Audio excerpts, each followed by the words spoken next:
options. No, I don't think that. Also, No. we could gamble with them. The Oh, three yeah? lucky number 7s. Yeah. You roll You know- 3 7s, you win the jackpot. The player immediately gets 1,000 gold pieces. No, I don't think I ever want to give you all that option. Why would I ever want to but give you that much? You that's already fine. make gold. Like, Sean, when was the the odds last of that time? happening are... Hold on, let me When was do the math. last time you guys spent gold? No, hold on. Let me... No. This is a serious question. Let me get out the Hold on, let me get out the calculator. Hold on. Let me get out the calculator. So 1 over 7 equals that number times 3. Sean, we only have a 0.42 times 100. Sean, we only have a 4% chance of getting 777s. Oh yeah. Which means we'd have to roll 96 times before we start to see 777s effectively. At least in theory. But probability doesn't work like that. So surely we don't get it on the first try. Surely. Right, Tanner? Yeah. So we should...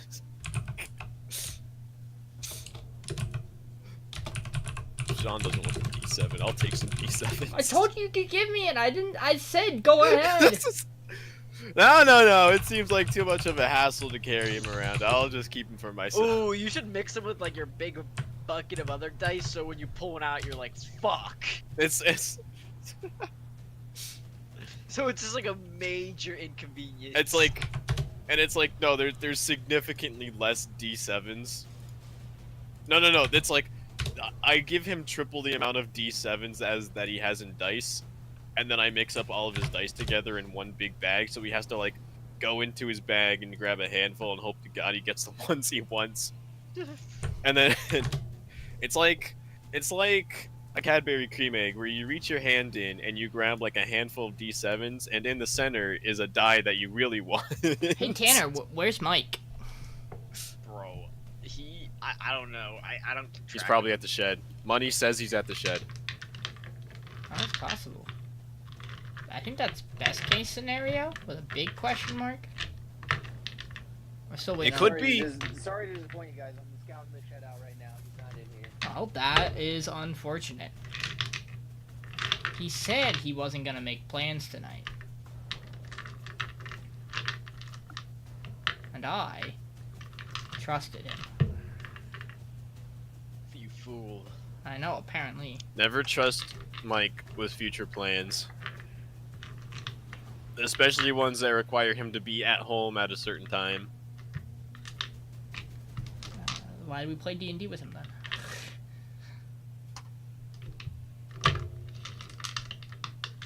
Why?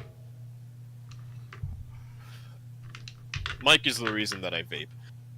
I don't think... I don't know Yeah, if that's you fair. don't, Sean.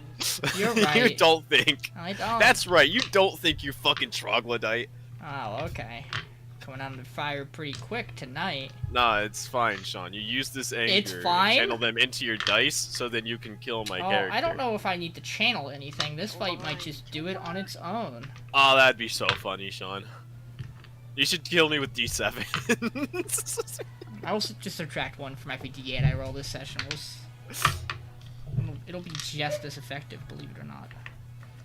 The dog Sean, you is should- barking. All of the damage die should be 10s, and you should just reroll all your 1s. Could you hear the dog I give you that barking? permission.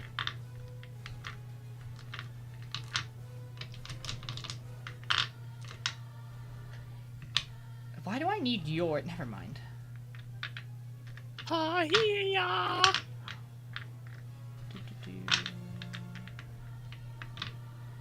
Hiya! Dude, they got me worked up for nothing, Tanner. What are you all Ah, worked up Matt, for? they got you gassed up. No, because Amir and Jordan were reaming me because I didn't go to my brother.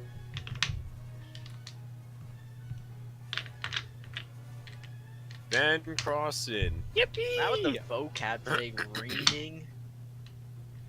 You like that word, don't you, Tanner? It's a big word.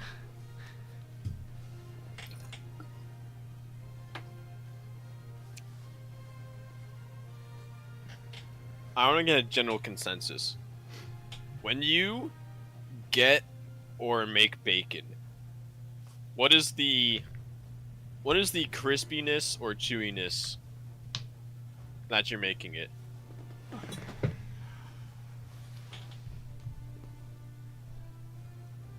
I need to figure out who here is a. What's like the scale? The scale is like chewy bacon, and then it goes to crispy bacon. So like chewy is just like you gotta like pull at it, and like it's next to like beef jerky without it being beef jerky. That's how chewy it is. And then crispy is like the far end of the crispy is like basically burnt. I like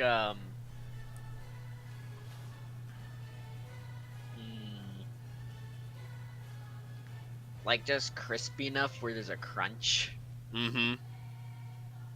but still kind of soft. That doesn't make any sense. What do you mean?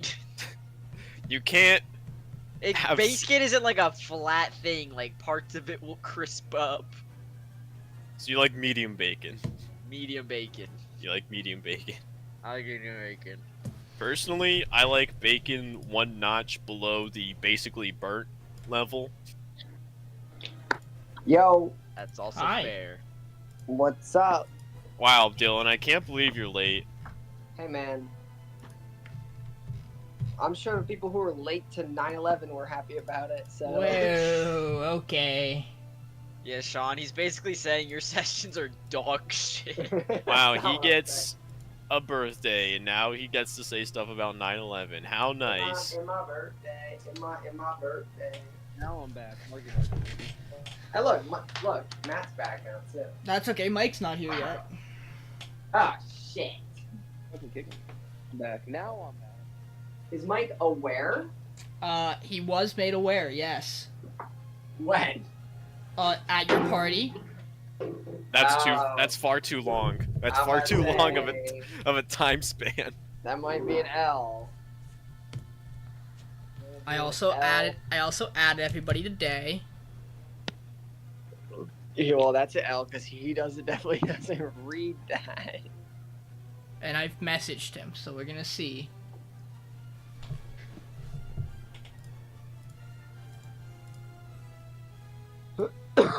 Please. Dylan, on the bacon scale, Yeah. are what? you a chewy or a crispy kind of guy? I like a thick cut with. Now, I don't give a chewy- fuck what kind it is. I need to know how Yeah, you cook well, it. Yeah, letting me finish would have been cool. Shut I like the a fuck. thick cut with crispy outside, chewy middle. All right, so he's a medium kind of guy. Yeah. Feel free to try to get a hold of Mike. Anybody. Sean, Yeah, how do you I'll- like your bacon? I'll Now- call his mom right now. Do not eat bacon. He doesn't eat bacon. You wow, knew I can't this. believe. I can't believe we're in a campaign with a fucking communist. You knew this. Sean, you forgot. vegan or something? Nope, I just don't like bacon. Oh. Why not? I just don't like bacon.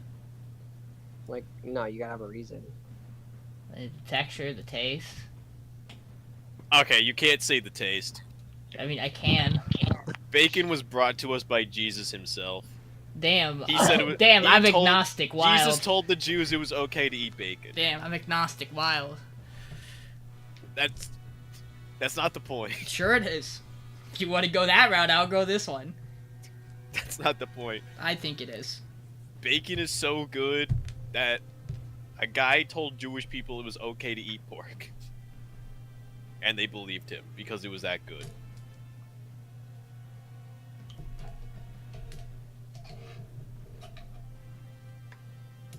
I'm in. Oh, Sean, I'm in Order of the Skies. Oh, do we need that? Do we need roll 20? Yeah, it's You combat. want to jerk me off, Dylan? Is that what we're doing? Aw, Tanner, I'll jerk you off. Can you just haste me and then log off? That's what I always do. Yeah, you just haste him, and I'm gonna give you Mike's character sheet, and you're just gonna handle that side of it too. Who's that? Matt Oh, it's again. Matt It's Matt again. Part 2 again. Yeah, for me. Did we get a location on Mike? Not yet. Should we put it like tag in his car? What if I call him? You could do that. I would appreciate it if you did that. I texted him. Call Crackhead. Oh, Mike is crackhead. He's not in your shed, Matt. Did you look really no, good? No, I'm in here right now. Unless he's like Did you look around really good? Dude, imagine if he was in the corner. He's in the walls. He's in the insulation. I agree, Matt. He didn't Vinny, pick up. Vinny, if he, Sean called him. He didn't pick up. Probably didn't help if all of you called him at once.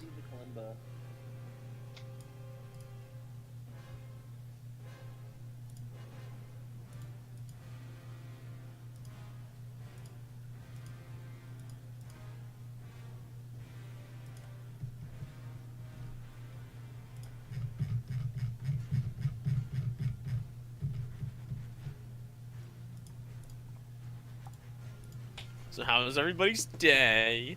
Don't talk to me. Terrible, Vinny. How was yours? Oh, you know. Oh, no fucking shit. This is okay. Mike has until 35 when I have to go help my family with whatever they're bringing home from Lowe's. And then by the time I get back, he should be here. Ideally. Quite Ideally. optimistic of you. It's the only thing I can be. No. Check this out. Oh, yeah? Orb of confusion. What's Sean streaming? Music. Too bad I'm not reading. I want to go reopen that one thing I need. This. Oh, that's on the wrong page. God, that photo's so big. I like 'em big. I like 'em big. Perhaps a problem, one could say.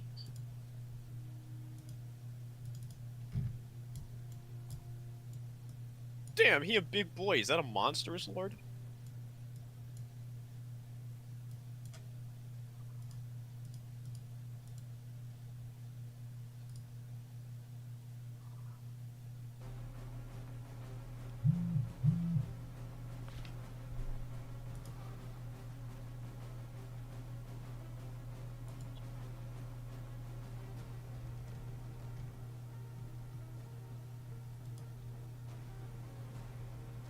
Give me a second, we're about to...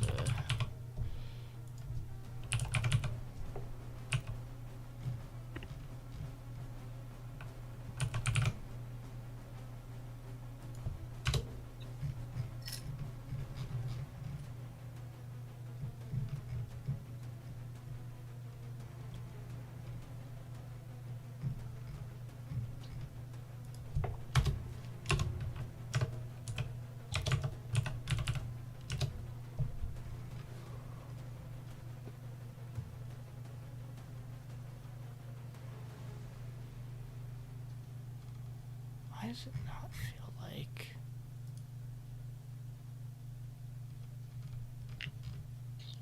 Whoop whoop, that's a son of the police. Whoop, whoop. God, Dylan, I just wish you were a fleshlight. Uh-huh. Are we not streaming? Oh, we certainly are. Doctor, by the way. He's streaming? Doctor. Loud opera sound effect. This is the person who's giving you your fucking metoprolol, you stupid bitches. God, I'd fuck you. Ah, he's doubling down. He always does.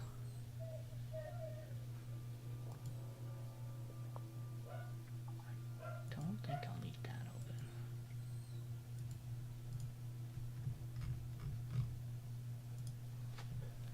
Yeah, Valheim's really fun until you are trying to get to Ashlands and are literally getting absolutely destroyed by everything. I heard it was like 8. It's really bad. Magic, though. You have magic. I can't even find the coastline because the map is wrong. I was literally sailing on the ocean, and it said I was in a black forest. So now it says I'm in Ashlands, but it's all just spiky water, and it's literally like a freaking maze. Ooh. Just go into creative mode. Can the boat even fit through the mosh? Some of them you can't. I literally had to like turn and end up fucking tailwinds all over the place.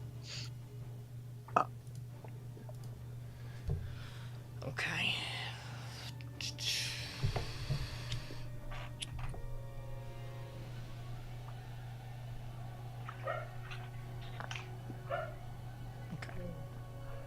Well, I'm gonna go quick, help my family, whatever it is on Earth they need.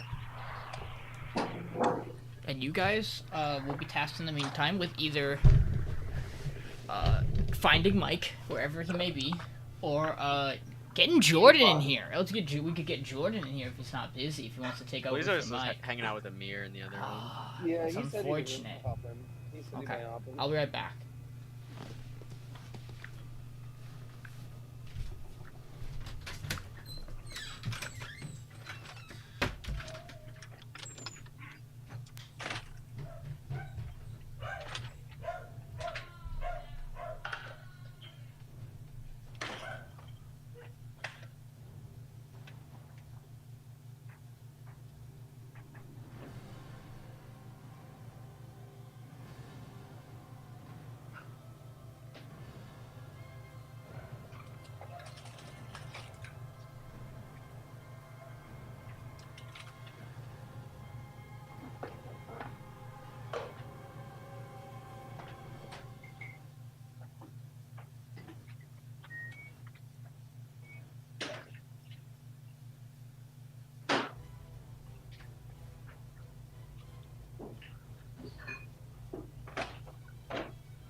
Ew.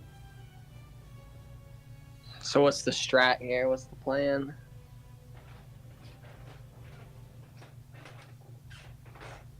We killed what?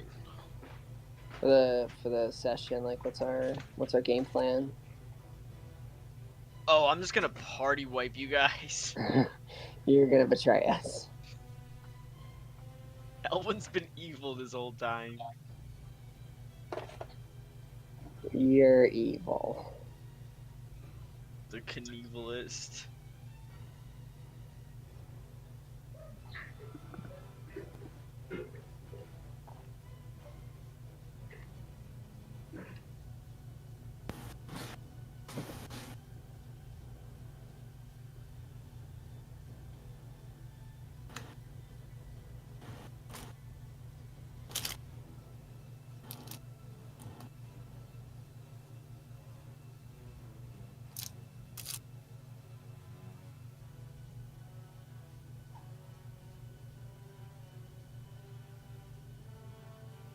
Tanner, how far are you in AFK Journey?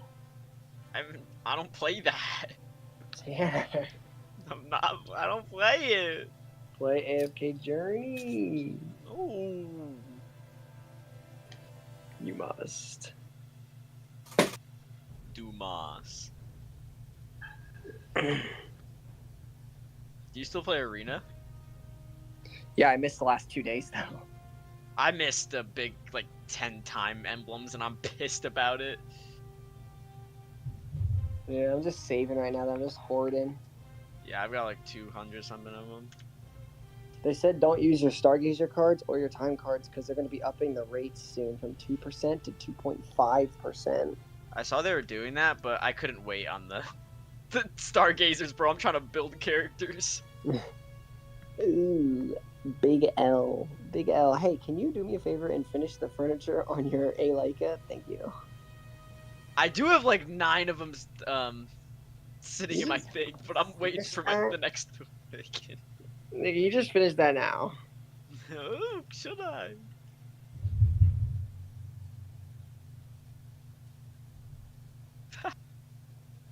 I grief this guy.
Oh, I'm doing my AFK reset now.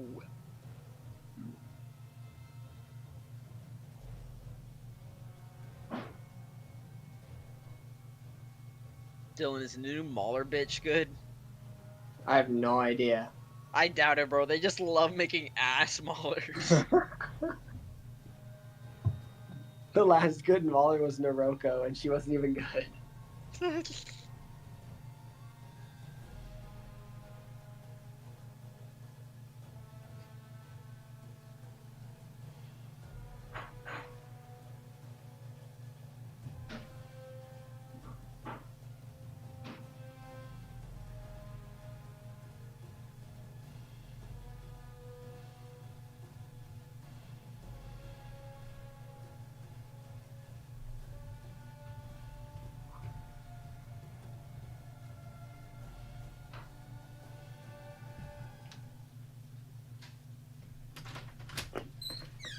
All Mystic Stars won't be out.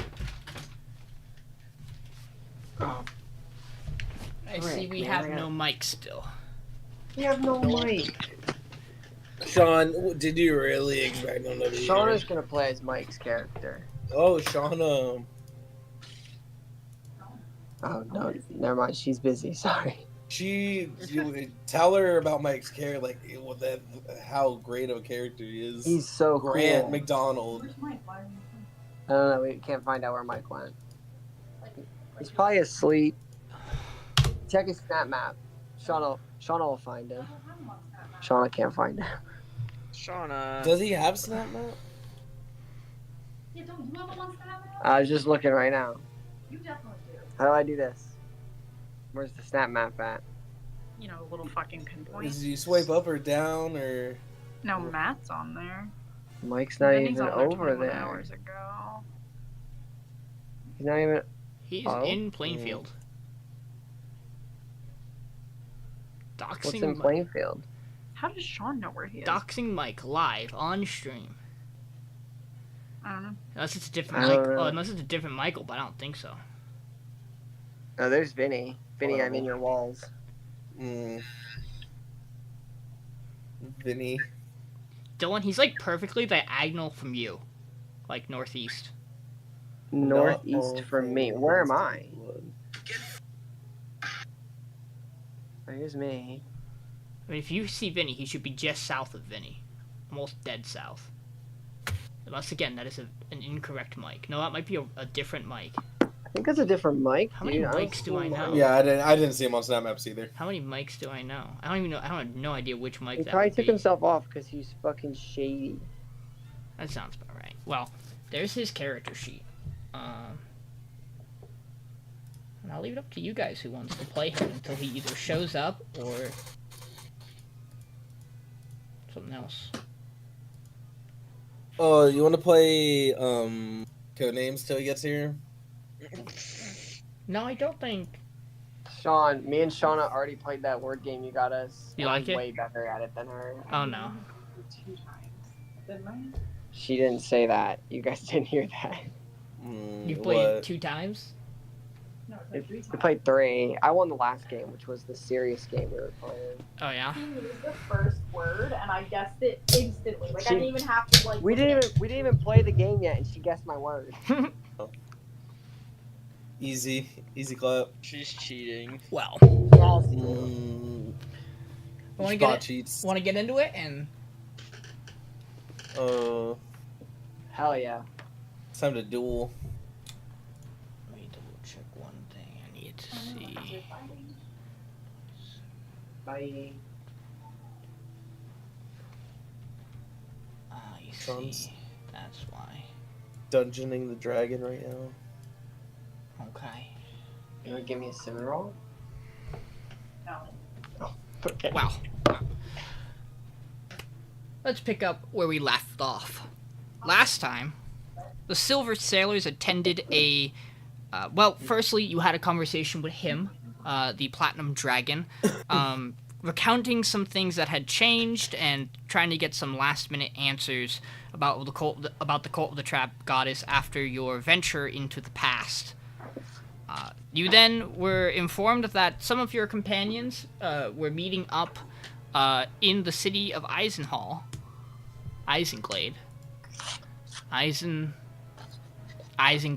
at the Eisenhall Keep, to discuss, to have a conversation with the Noble Concord about the cult of the Trapped Goddess. There, Harkin Eisenhall, the head of House Eisenhall, or the former head of House Eisenhall, was dethroned and removed, and had his title removed from him, as the return of Xander Wicken and the real Gustav Rotwin brought some order back to the Noble Concord. Joined by many familiar faces from across Ruba as a whole, who you've fought or worked against or worked for or alongside, you guys had a long conversation about what is going on with the cult of the Trapped Goddess. During such conversation, Titus, you received one of the 2 remaining conductor orbs you need for the Ruby Conductor. The youngest princess of the Triton Kingdom, Lavinia Romasoth, joined the conference to give you that object in hopes that you and your crew would eventually come and aid the Triton Kingdom under the seas against the Sea Devils.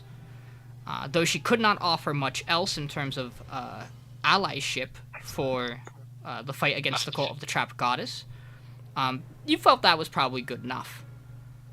In addition to that, you had a decently long conversation with Jarvan Worgon, one of the Archmages across Ruba. I'm going to switch the music just for a second before we get into this. Yeah, we'll do this for now. But you guys, you talked with Jarvan, and he brought up some points to consider. The first was that how Winter Xarxis, the head of the cult of the Trap Goddess, was going to become the new vessel for Ezendel. He revealed knowledge of something known as the Ritual of Restoration, which requires 3 sacrifices, and the 3 sacrifices must be of some substantial betrayal for them to be carried out. You guys have mapped out a couple of potential sacrifices that could have happened, but by the end of the conversation, you realized that it did not seem like the cult of the Trap Goddess had the 3 sacrifices needed.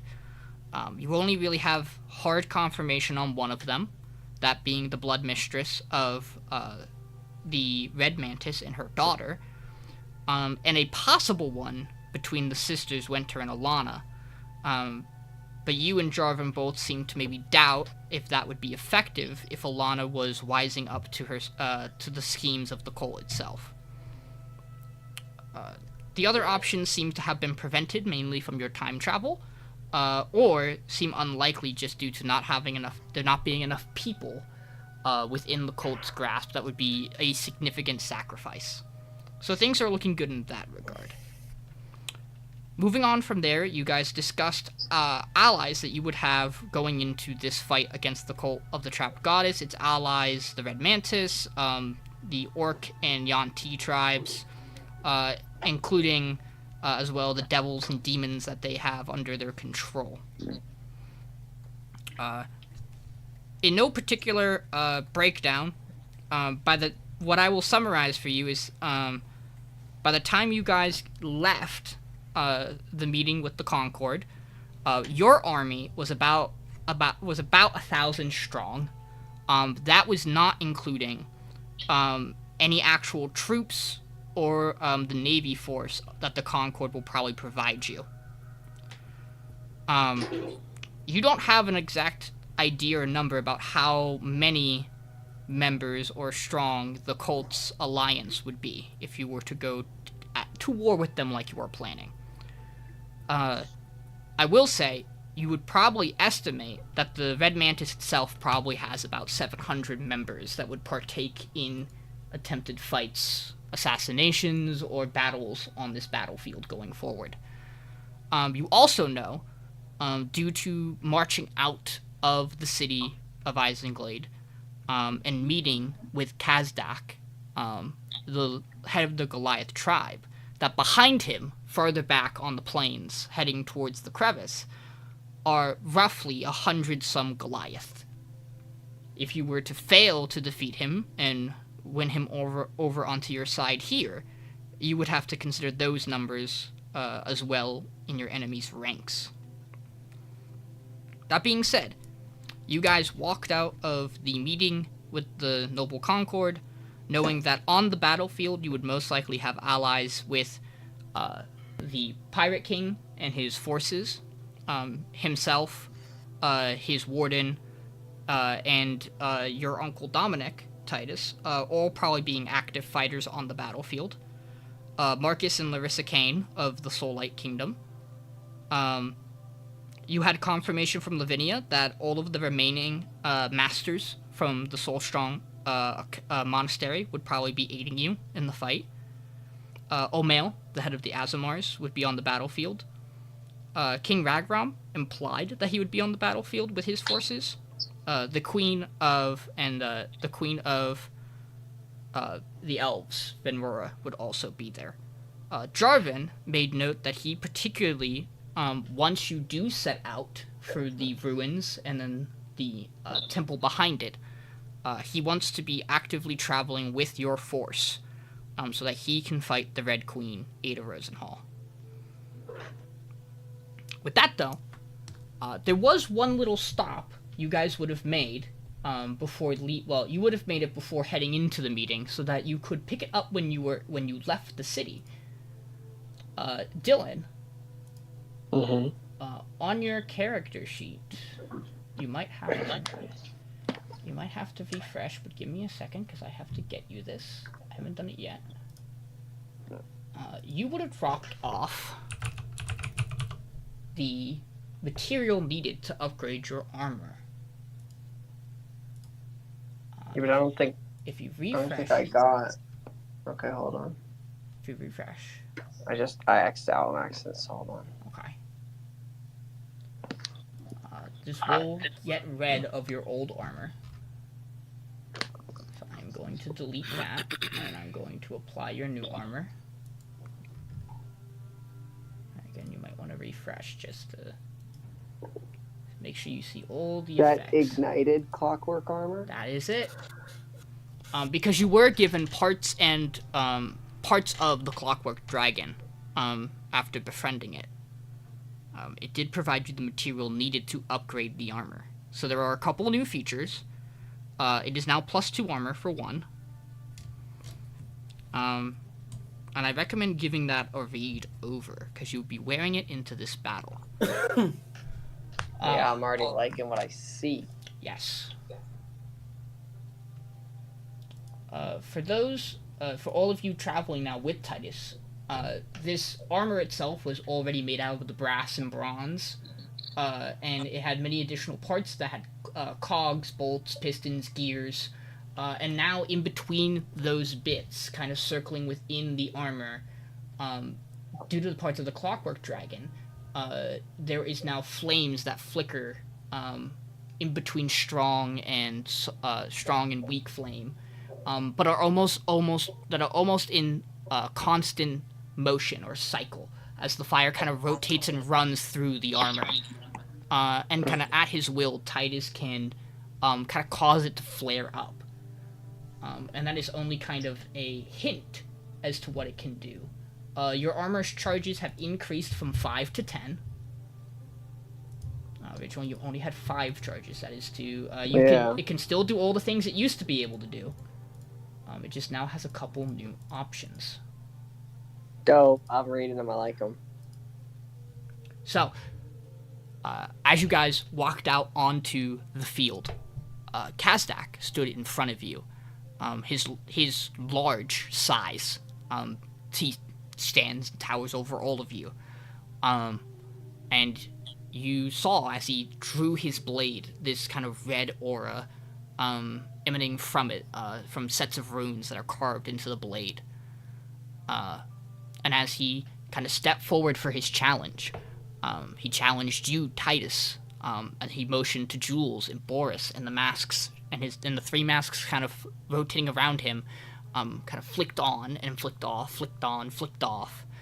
And when his 3rd mask, the one that has the screaming face, came on, you saw that he grew in size again to huge stature. But he eschewed that mask and returned down to this larger size to get ready for the combat. Shit, Bum man. bum bum bum bum bum bum bum. Oh, hey, bum, Tokyo. bum, bum. Where's my dice at, bro? Oh, Dylan, dice Dylan. I got dice. So, with that in mind, Just make up the numbers, man. Oh, yeah. That's so funny. let me get the initiative order up onto the field.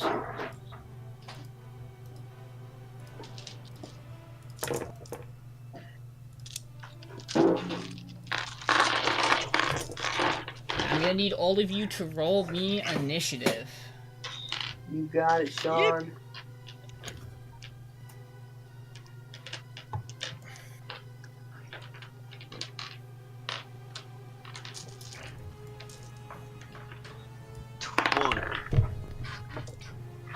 Okay then. Not good. I got 9. I got a natural 1 I'll write mine in. I think I can write mine in. Yeah. for a 2. Curious question, Matt. What's your dexterity? My No way he dexterity also rolled on that one. is let's see, 12. Okay, that's important to know. And then who would like to roll for Grant? Tanner, you gotta roll for him. You gotta play Grant McDonald. Can we just say, like, he only Eldritch Blast and we take averages? There's no Sean, way. what do you think?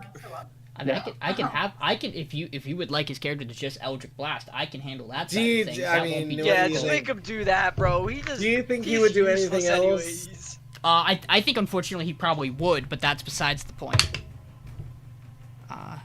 Well, I'll let you know he got an 18 on initiative. Oh, he loves Eldritch Blast. Grant did. So Grant McDonald had a farm. let's get this going. Jules, you get to kick off combat. I kick off combat? Oh, Jules good Noir? God. Your All right. initiative's a 25. What do you mean you kick off combat? Man. Alright, where's the ruler at? Step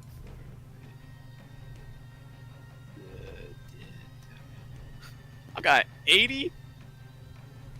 Well.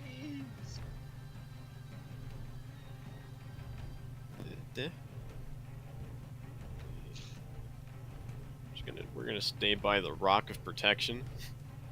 Rock of Protection. Oh, he's line of sighting him. Oh, LOS, Vinny, LOS. Yeah. Dig underground. Dig. All right, We're and then rich. I'm just gonna shoot at him. Sure.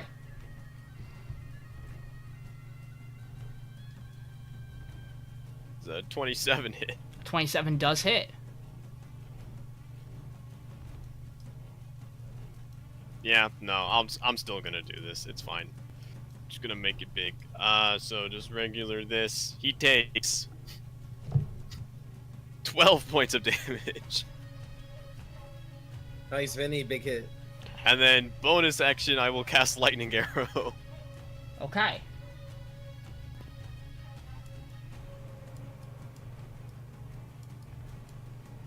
That's my turn.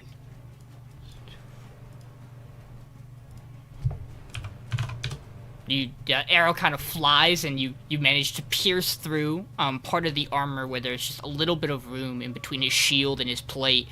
And just kind of the arrow kind of sticks, and he looks down. He just plucks the arrow out and throws it to the ground. It hit him. Yeah, Elwin, it did. you are up. Ooh, I'm gonna move behind this bush. Right here. Then I'm gonna cast haste on Captain. My captain. Oh, and then I'm gonna give him a bardic inspiration.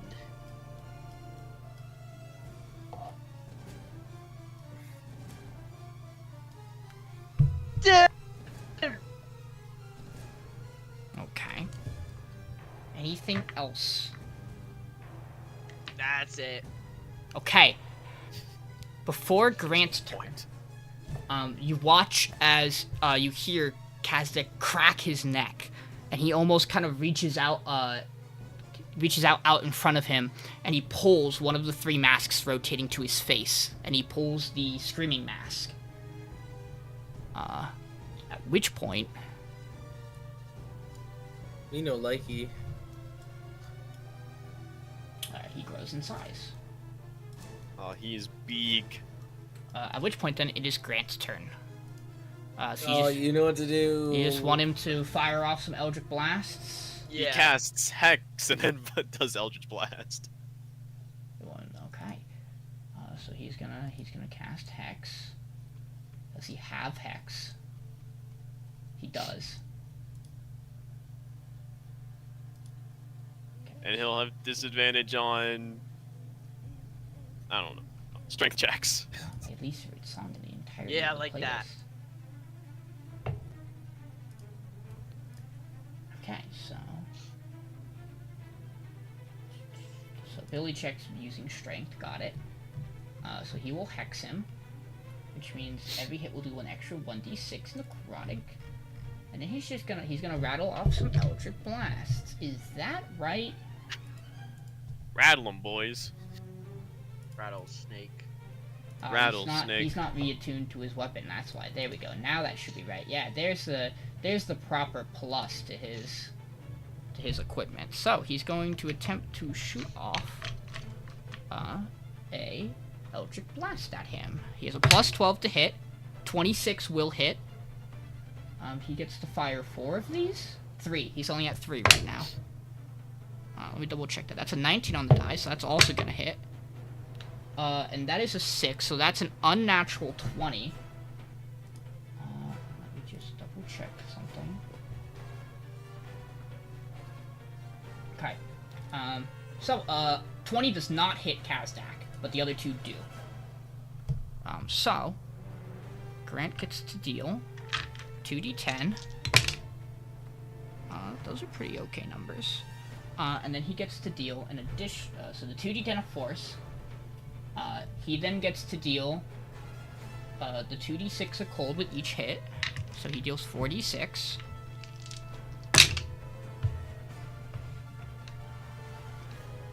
And then he gets to do the 2d6 of necrotic for the hex.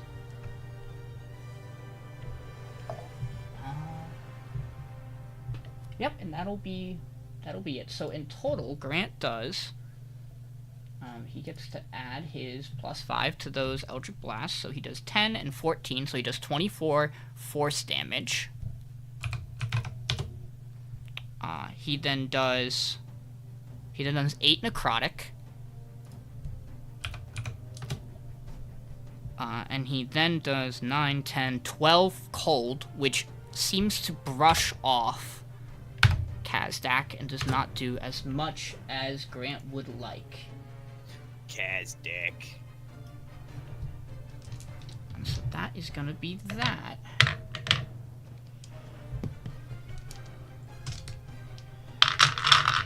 And that means that Titus, you get to go next. Kazdak the snack pack.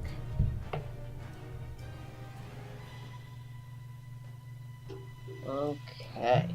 So I only have inspiration from Elwin, or do I have haste too? You have haste Both. and inspiration. Am I on the right map, Sean? It does say "come not snow" in a snowy landscape. I think I'm on the wrong map. Settings tab. Scroll down and rejoin as player. And then you will be. There's none of that in. I don't see that. So, very top right, there's the chat bar, gear tab, scroll all the way down, rejoin as player. This would make more sense.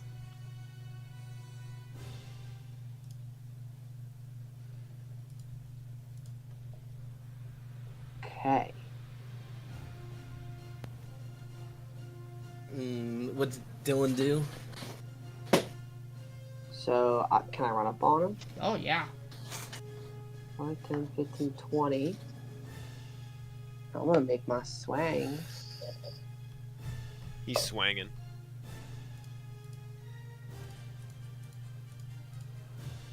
So, this flaming spirit thing, it doesn't say whether it's an action or a bonus action, Sean. Oh, sorry, it is an action to do. Okay.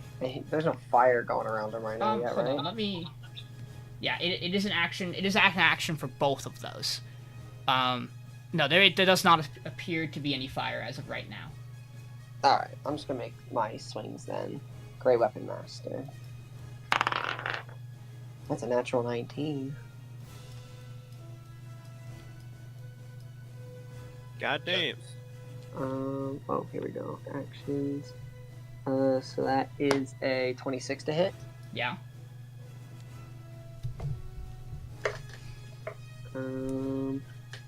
26 points of damage. And then...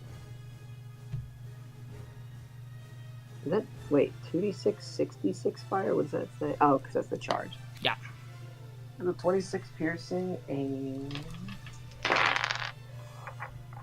4 fire. The first hit, I'll make another one, same thing. Okay. And that was a 9, so that... 16 to hit. Oh, yeah. 16 misses. Alright, third attack. Were you long rested before this? Oh, You should be. 17 to hit. 17 we misses. should've been- Okay. Hasted attack. Okay, this is better. I don't know why my thing didn't. 20, 22 to hit. 22 just hits. Ooh. 23 piercing. Oops. And 7 fire. So another 30. Yeah. I'm gonna hold off on using my other abilities for now. I think I'm just gonna stick with that. Okay. And I'll be right back. Oh, will you?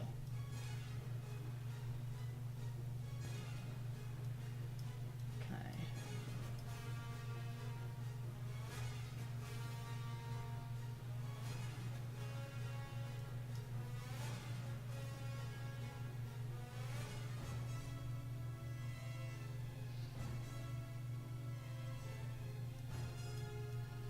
Just double checking some things real quick while I have the time.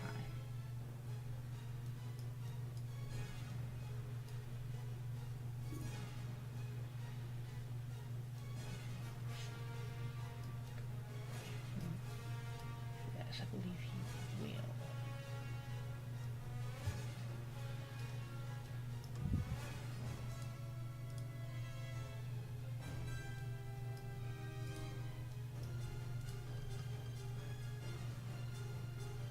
Do I just want to put a BSP in gun? Damn, I could go crazy. Alright, I'll be right back. I gotta go check, make sure my cat's inside.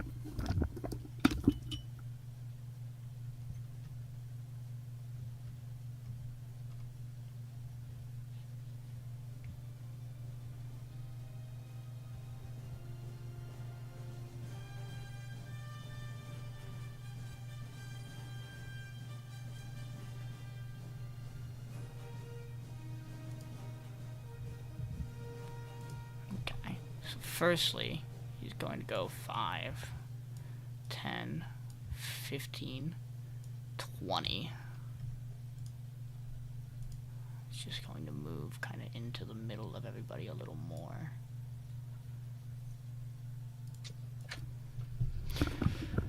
Alright. My cat's inside. If he just moved a little. He shifted. He shifted himself. And then he is going to rage.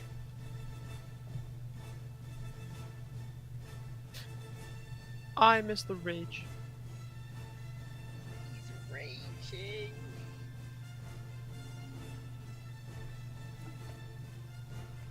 I'm just double checking. Oh, no, he doesn't know. He wouldn't have had that yet. Good to know, good to know. He will, however.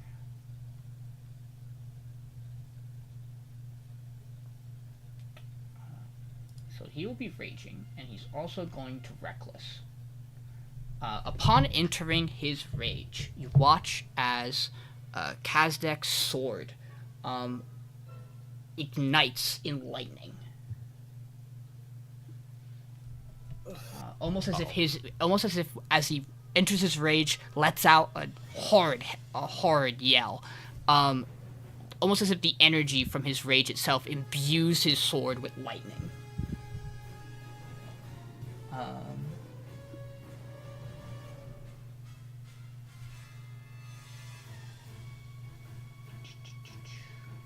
And then, yeah, I think it's just gonna attack. So he will make his first attack against Titus, because he was the one who started this. So he is raging, important to keep in mind. He's going to attempt to...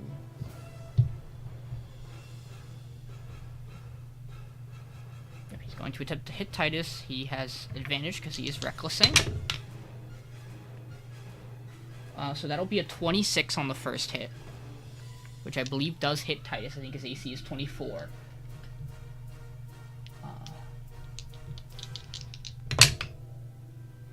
And then that is absolutely going to hit him on the second one, because that is going to be a 32 to hit, I believe. What? Which definitely hits. He rolled really high, don't worry. You believe? I'm pretty sure it hits. So let's do this. He's going to get damage from the blade. I'm sorry, Sean. You believe? Yeah, he's gonna get the damage from the blade. Both damages from the blade. And then he is going to get the extra damage from rage. And then he gets... I need to double check how this one thing works real quick. No, he cannot do that right now. That is fine. That is okay. And then he gets the extra 2d6 damage on each hit. That's lightning from his effect. So he gets those. He gets those. Okay. So let me calculate this.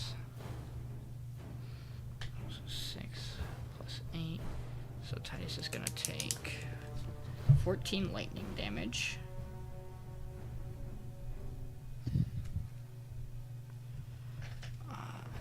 is going to take 6 plus 16, 16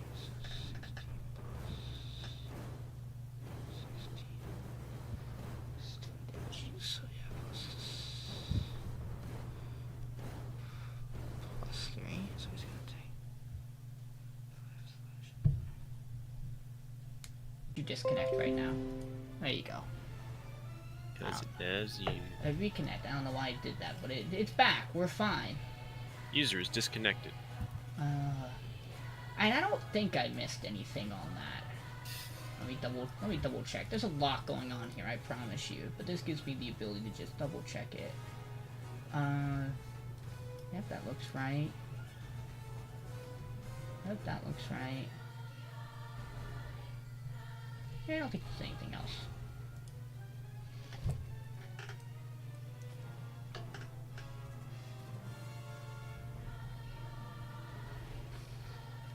I guess I can split that properly and do. I'm back. Wonderful. So Kazdak hit you twice. Oh shit. So he, to recap, Dylan, he, after you struck him, he began to rage. He let out a howl. His sword was engulfed in lightning, almost from the effect of him raging. He then walked around you to position himself a little bit better in between you and Boris. He then swung twice at you. One was a 26, the other was a 32. I think both of those hit you. Correct. And then, you took, from the first hit, 25 slashing. Is it magical? Yes. That sucks. Alright. And then you took 21 slashing. Okay. And then you took 14 lightning.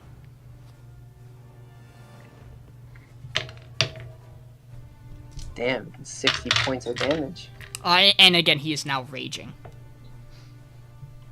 And he reckless attacked those? He did reckless those. Alright, alright. Boris. It's now your turn.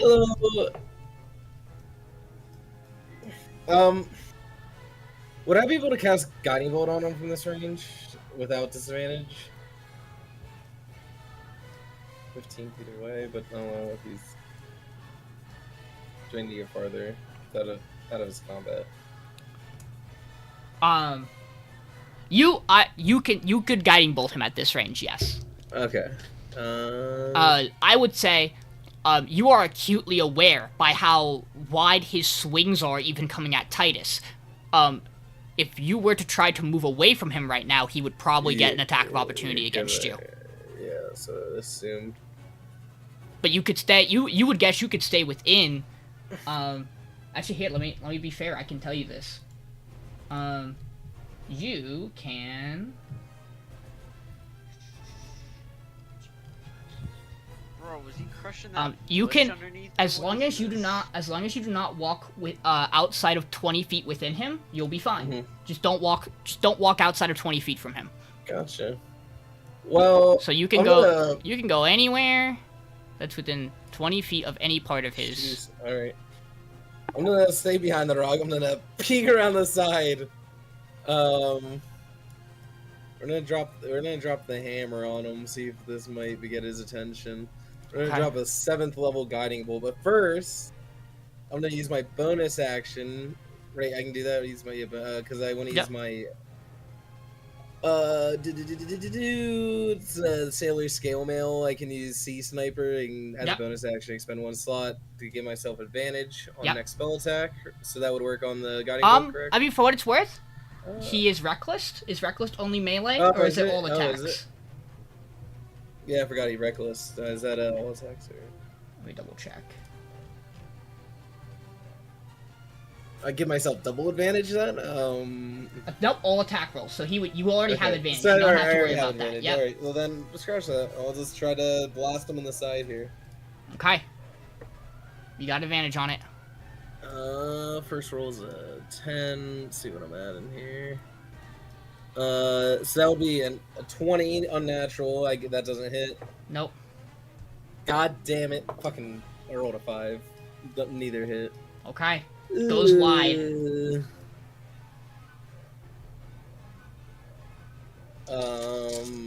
I do any bonus action? Probably not. I'm gonna hide behind this rock. Okay. That did not work. Okay, that is the end of your turn, Jules. You are up. My turn again. He reckless, right? Yep. Does that mean I get advantage even though I'm Yep. not in melee? All right. He's gonna get shot with advantage with a lightning arrow. Gotta hit him. Yep.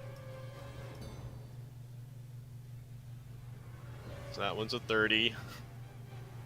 And that one was also a 30. Okay. So, Christ.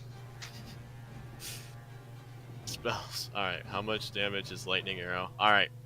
I'm gonna need 48 for those, and then we gotta go to the features. I'm gonna do you a favor. Yeah. You get to choose whether you proc sneak attack, right? I could. No, I mean like you. It's when you hit you decide, right? Once per turn, you deal an extra 8d6 damage to one creature you hit with an attack with a finesse or ranged weapon if you have advantage on them. the attack roll. Okay. You don't need I'm advantage. gonna do you a favor. Don't roll your sneak attack, but roll your lightning arrow and your base damage, please. Okay. Why? You'll know. You'll know. It's just you don't bother roll. Don't do you or me the horror of rolling the sneak attack when it's not gonna matter. What if Sean's just telling you not to, and then like afterwards you're like, nah. You'll understand. You'll understand. You'll all be happy that I'm doing it this way. Okay. Just do what the man says, Vinny. Need 2 of those and another 1, and roll that, and so it's gonna be 13 plus. He's gonna take 39. 39. Yeah. You watch as this arrow comes at him, Kazdak kind of sees the lightning spark off it, and he slams his gauntlets together, and Jules, you see runes on the gauntlets light up. And you watch as this mist almost comes out in front of him, and the arrow redirects to Elwin. Elwin, you take that amount of damage from Jules' attack. How much was it? It was 39. Fuck you. I'm gonna start attacking Jules. And I'm gonna need you to make a concentration check. You got this. Oh, So that is 17. I want a nat 20 though. Listen. So it is. Hold on. How much damage was it, Jules? It was 39. Oh, we need to beat a 19. Yeah. What was your total for the concentration save? Oh, 17? Concentration drops and haste goes down. And I'm stunned for a round. Uh-oh. Uh-oh. You notice as the effect wears off, as the effect resides from the gauntlet, the runes dull. Sean, was that a reaction? It was a reaction. Okay, I'm just making sure I didn't miss something. And let me rephrase that. One of the 2 runes dulls. The other one is still lit Okay. on his gauntlets. Well, that sucks. As my bonus action, I will hide. Okay. Yeah, like little pussy you are. So you hide. Stealth! Yeah, give me that Taking one out of stealth my roll. book there, Vinny. Hiding That behind auto the rock. becomes a 10, 25 to Okay. hide. You feel like you're probably hidden. I feel like I did it. And then Elwin, it is your turn. Does casting haste again unstun them? It's a fantastic question. It doesn't. I do not think it does. Let's check.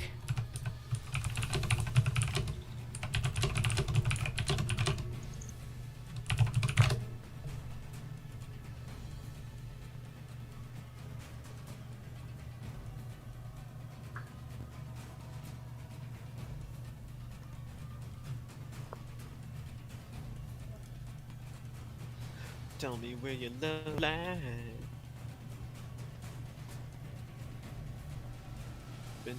Spend the night underneath the sunrise. Don't mean Yeah, he would. If you cast it again, he would still lose it. He would still lose this turn. Be stunned. Okay. For it. I'm gonna cast heat metal on his gauntlets. Okay. That's at 6th level. Okay. What does he have to do? Does it do anything right away? I know it's gonna put the gauntlets on fire. Yeah, I don't think he actually does. Do. Yeah, it just happens. He doesn't. Yep. So 6th level. So for every spell, so he's gonna take 6d8 at the end of his next turn to the spell, right? Any creature in physical time without... when you cast it, and then subsequently, I use my bonus action. Yeah. Well, so if a creature is holding or wearing an object and takes damage from it, he has to succeed a con saving throw or drop the object if he can.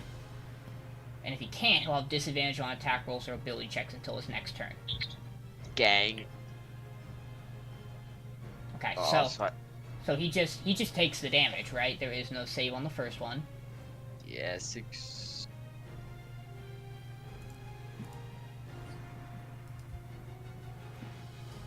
Yay. Oh, 38 damage. Okay. I rolled like 3 8s.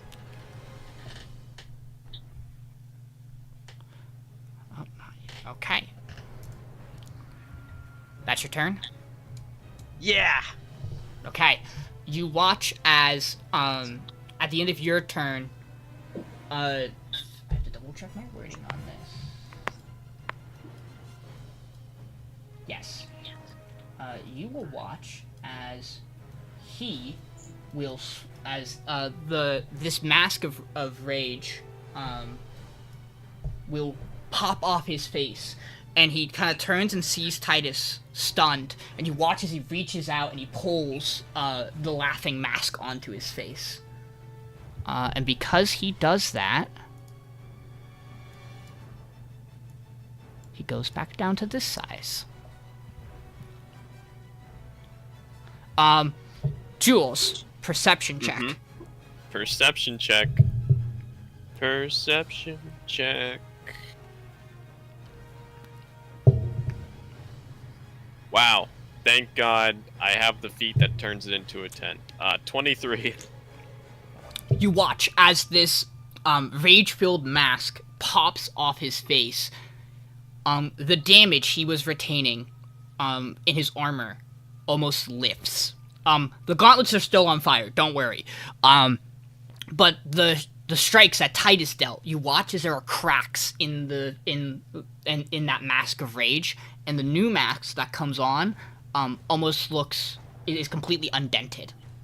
And the mask of rage floats back up to circle around him with the other one. Seemingly, the masks themselves are storing the damage they take.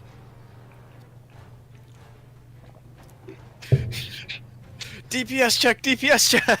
It is Grant's turn. So Grant has 3 strikes he gets to make at him, all with advantage because he did reckless. That effect is still lingering. So he gets to fire off some stuff. Oh boy. That's an unnatural 20 on the first one, which will miss, even with advantage. That is a 27 on the second. That will hit. And the third, wow, is an 18. So that he only hits one of his Eldritch Blasts. Useless. He gets the 2d6 cold. You dare. So he takes, so Kazdak will 2d6 cold on it. He'll take half of that, so he will take 4. He'll take 4 cold damage from that, and then he has to take the d10 plus 5. I rolled minimum damage, so he takes 6 force damage. And then the necrotic, I rolled a 1 as well, so he takes 7 force damage. I literally rolled almost minimum damage on everything for Grant. Are you sure none of you want to play him? I'll play as it next time. Okay. Just to I double just don't know check, character sheet. I dropped it in chat. Oh, but I'm on my phone. Hmm. I guess that still works. I think I can run this. Alright. Oh,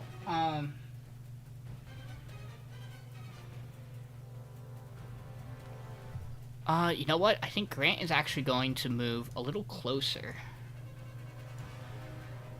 Because he can go 5, 10, 15. He needs to be within 30 feet of him. Not quite.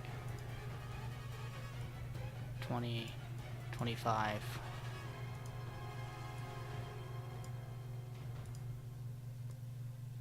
Could he really not have? I definitely think he probably could have. If he had gone like that. I'm gonna say he could I'm gonna say he could have gotten within 30 feet of him.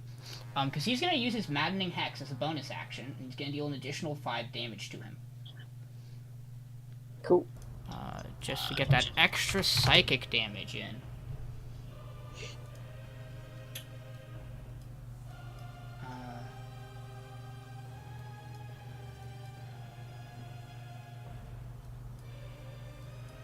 Okay, and then it is going to be Titus, you are stunned.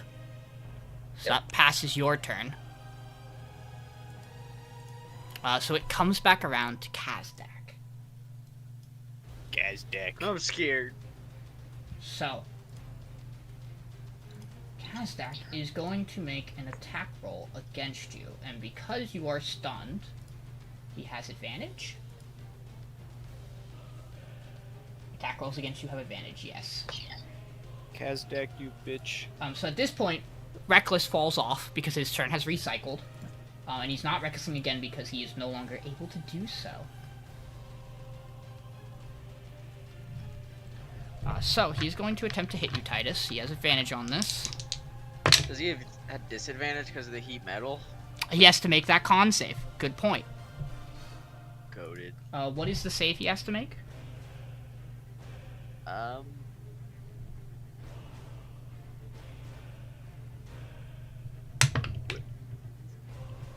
Why doesn't it say it anywhere? What's your spell save DC? Oh, 18, there it is. 18. He got a 19. Fuck this guy. So he is fine. He does not have this with disadvantage. And so he is going to, it's a 26 to hit. Hits. Yeah. Sorry, 28 to hit. Not that it makes a very Misses. particular difference. Yeah. So, I'm just double checking. Yep, he only gets the 1 attack right now. So it is the D8 from the sword.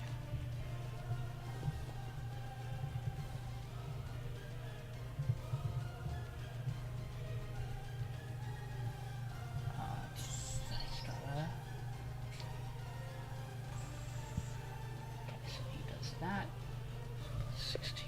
So you're gonna take 20 slashing damage, Okay. and then because you're going to, he is going to hit you with sneak attack because he had advantage on the attack.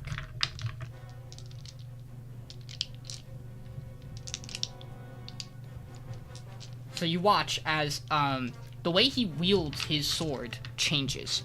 As he enters the state, Titus, you're stunned, but even through it, you can make out the sound, and Boris, you can hear it. It's not loud enough for the rest of you yet, but he has been cackling the whole time. And he still holds his shield, but the way he is wielding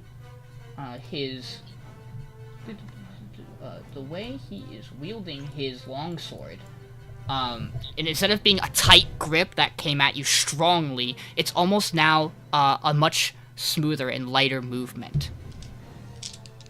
And he is aiming directly for Titus's weak points.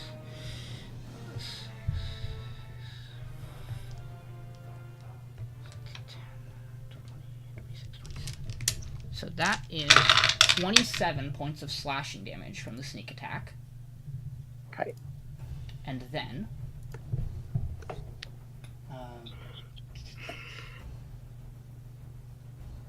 as he has hit you with the sneak attack, you watch as he lets out this wail, and as it does, you guys see there's something. You see those objects that were strapped to his waist, almost like some kind of trinket, and the one explodes. And as that happens,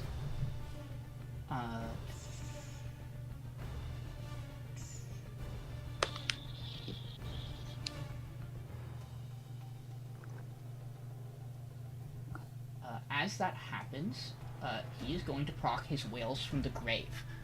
What was the damage that you took? 26. Oh no, sorry. total? I re-roll it. Don't worry. It's fine.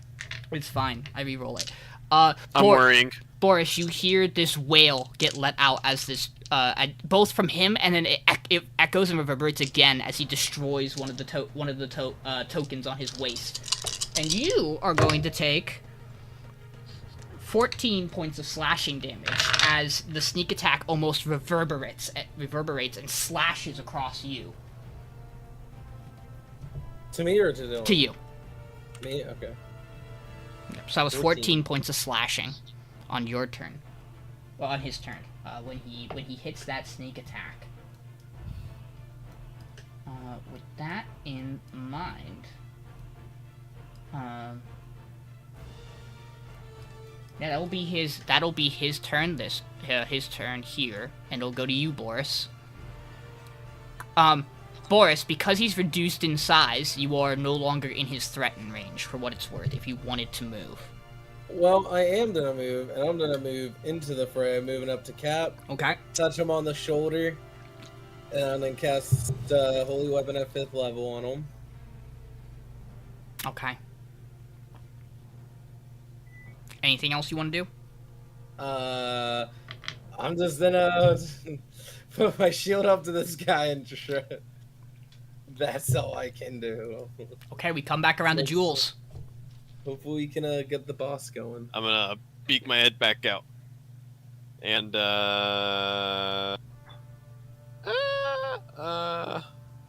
fuck. Sean, am I able to see over the rock? I will say that you can stand up without using movement. Are you trying to get advantage? Yes. You're hidden. That's right. Remember this. You're hidden. I wasn't sure you saw me. If like I would have told you. You're good. All right. So you can do whatever you want. All right, I'm gonna shoot at him Okay. now. Yippee! Flat roll, no advantage. Well, advantage because you're hidden. But yeah. Yeah. All right, 29 to hit. It sure hits. All right, now we need the reference. All right, where's my sneak attack? All right, 8d6 plus another 2, so 10, 11. All right.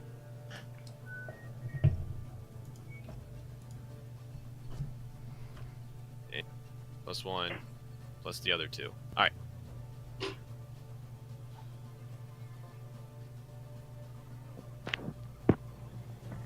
Alright, so 39 plus 13. 52 points of damage. 52 points of damage. You watch as you strike him, and as a reaction, he's going to uncanny dodge it. So he will take half of that. And as he does, his body kind of is much more flexible than you would expect of a man wearing full plate. And he kind of spins, and, you know, the head turns maybe a little too far. Not enough that it's actually causing any physical problems, but the face turns to look at you, and you see the laughing mask, and and it's almost as if it travels directly into your head, Jules, as you just hear this echoing laugh. I don't like it here. I go back to hiding. Okay, maybe another stealth check. Sean, quick question also. Mm-hmm. Or I didn't realize that it was just a bonus action. Can I swing at him with my scimitar?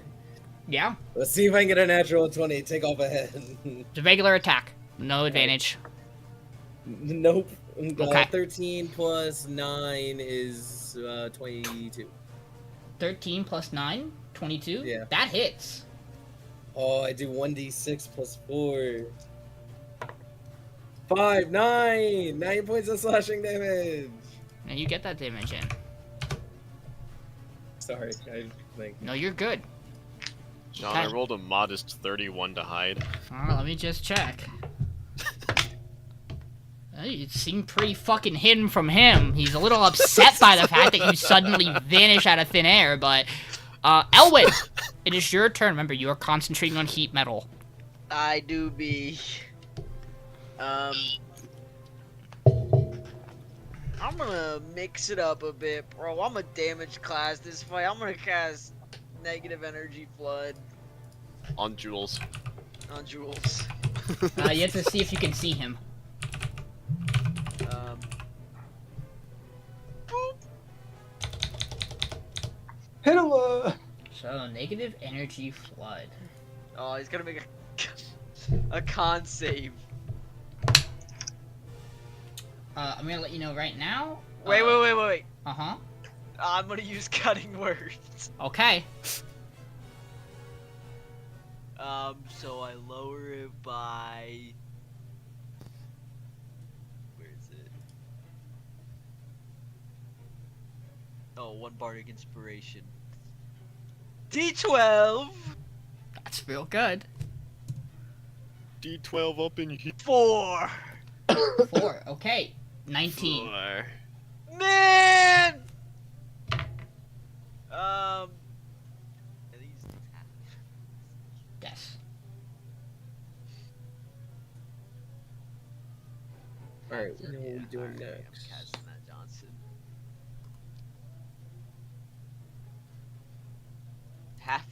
He takes 9 damage. Damage is still damage. And Okay. then I want to use my bonus action to heat metal his ass. Okay. Another His con bone save. action.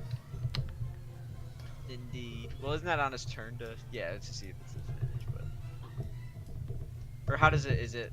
I think you do makes it a- on. I think you do it again to ignite it, and then he'll have to make the save. He'll have to make another one. But I think he makes this. I think it says he makes a save when you do it again, right? If the creature is holding or wearing the object, it takes damage from. Okay, when you cast. it. Until the spell ends, you can use a bonus action on each of your sequent turns. No, yeah, you So he just just caused takes it. No, it. he does just take the damage.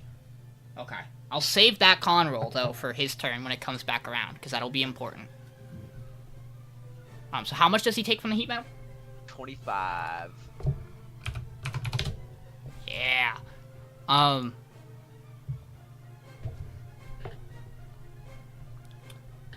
Okay. Back behind my bush. Okay. Oh, he's just hiding in the bush.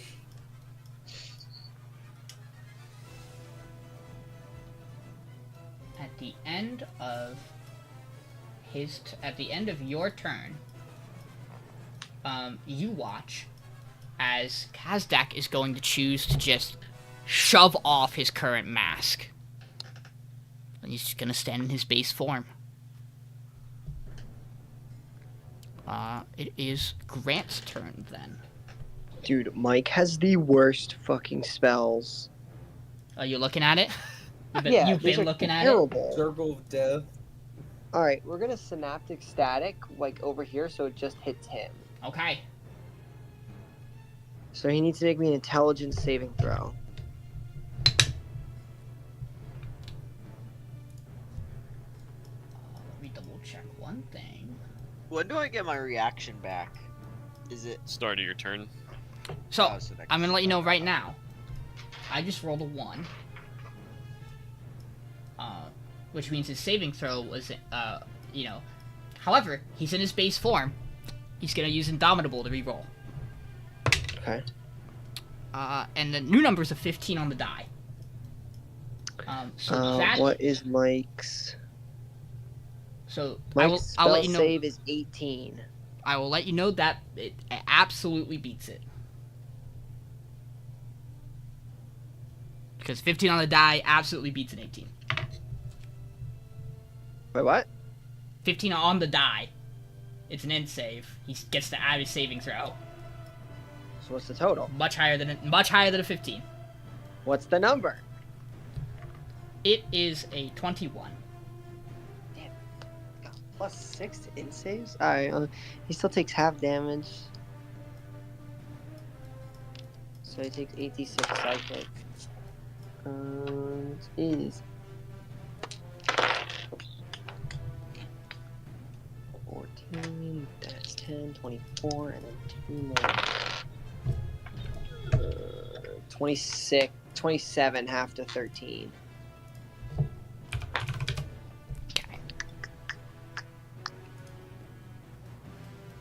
Okay, he can... Do you want him to do his Relentless Hex on his, as a bonus action? 5 more damage. How do I see that feature? That is in... I think that's just in his features and traits.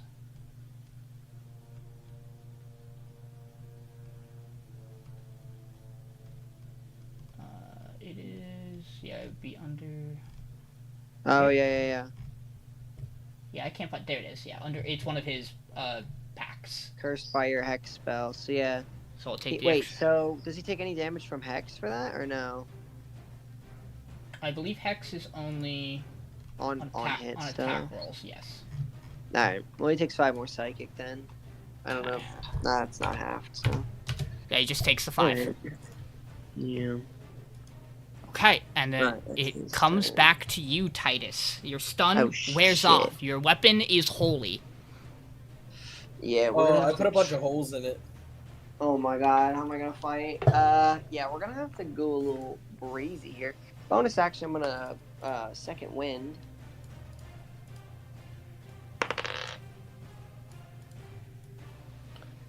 So that's 19 healing. Alright. And then as an action, I'm going to make my first couple of attacks here. I'm going to do a first one, Great Weapon Master, and then I'm also going to do a... Is he still huge size, or is he large? He is or large smaller? again. I'm going to do a trip attack on him. Okay. Oh, I'll try tripping this bitch. That is a natural 18, which comes out to, I think it's just +7 because of Great Weapon Master. Yeah, +7, so 25 to hit. 25 hits. And he has to make me, I want to say it's a strength save. Strength? Strength saving throw. 27. That passes, but he'll take some extra deeps here. So he takes 2 4s, 8 plus 7, 15, 25 points of slashing damage. And then he takes 4 points of fire. Oh, I have to add the D. Is it D10 now? No, it's basically already died. 1 second.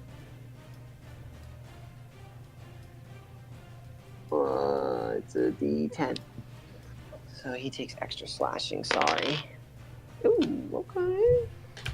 It's 10 more slashing, so that's the 2d8. 35 slashing and 4 fire. And the 2d8 lightning. Oh, or and radiant. or is it 2d8 or 2d10? 2d8 at 5th level. 2d8? Yeah, I'm just double checking, but I'm pretty sure it's 2d8. Holy weapon. Yep, 2d8. 2d8 more damage. And it was a 2 and a 5, so 7 radiant.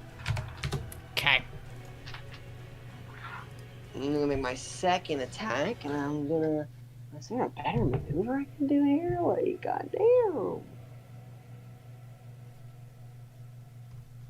Oh, really?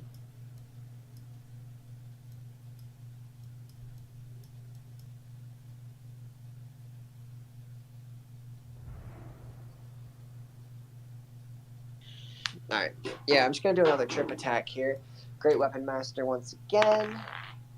That is the natural 20. That is fucking crazy. Okie dokie. I'm scared. That fell off the table. 6, 12. Plus 7's 19. 19, 29. Then it's a d10 from the trip attack. That is a 10, so that's 20. That is 49. Plus 2d6 fire. Which is a 1 and a 1. Oh, no, that's a 5. It's a 5 and a 1. 49 plus 12 fire, 61. Then it's 2d8 radiant. Which is a 6 and an 8. That's 28 radiant, so that comes out to 89 points of damage. Okay. And he has to make me a strength saving throw. That I think is the exact same roll as last time. It is a 25, so it might be better than last time. 25's good. 25 saves.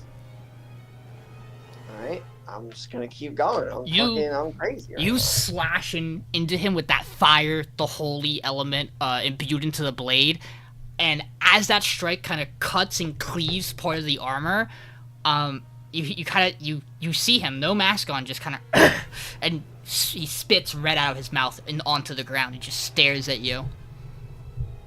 Okay. Angry. I'm just like slashing at his feet right now, trying to trip him. Mm-hmm. I'm gonna slash again at his foot and try to trip this motherfucker. Third attack, great weapon master. I can get it. Oh, what is that? What is that? That's a 12. Oh no. I'm gonna use Tanner's Bardic Inspiration to add a D12 to this attack. Mm-hmm. I know a 19's not gonna do it. That is an 8, so 27 to hit. Yeah. I believe hits. I just want to make Oh, sure. yeah. Okay. I didn't know if his forms had different ACs. Sorry. That's actually the one thing that doesn't change. Alright, Believe cool. it or not. That's a some static dumb shit I number. would do. Another trip attack. She's got to make another strength save. What do you want? Roll my dice before it falls off. What is that? What do you want me to do? Have him eschew his plate mail as he switches each form? I don't know about that. He's gonna just wear that the whole time. So 11, 21, and then a d10. 7, 28. 28 slashing. 2 4s, 8 fire. So 36 damage total.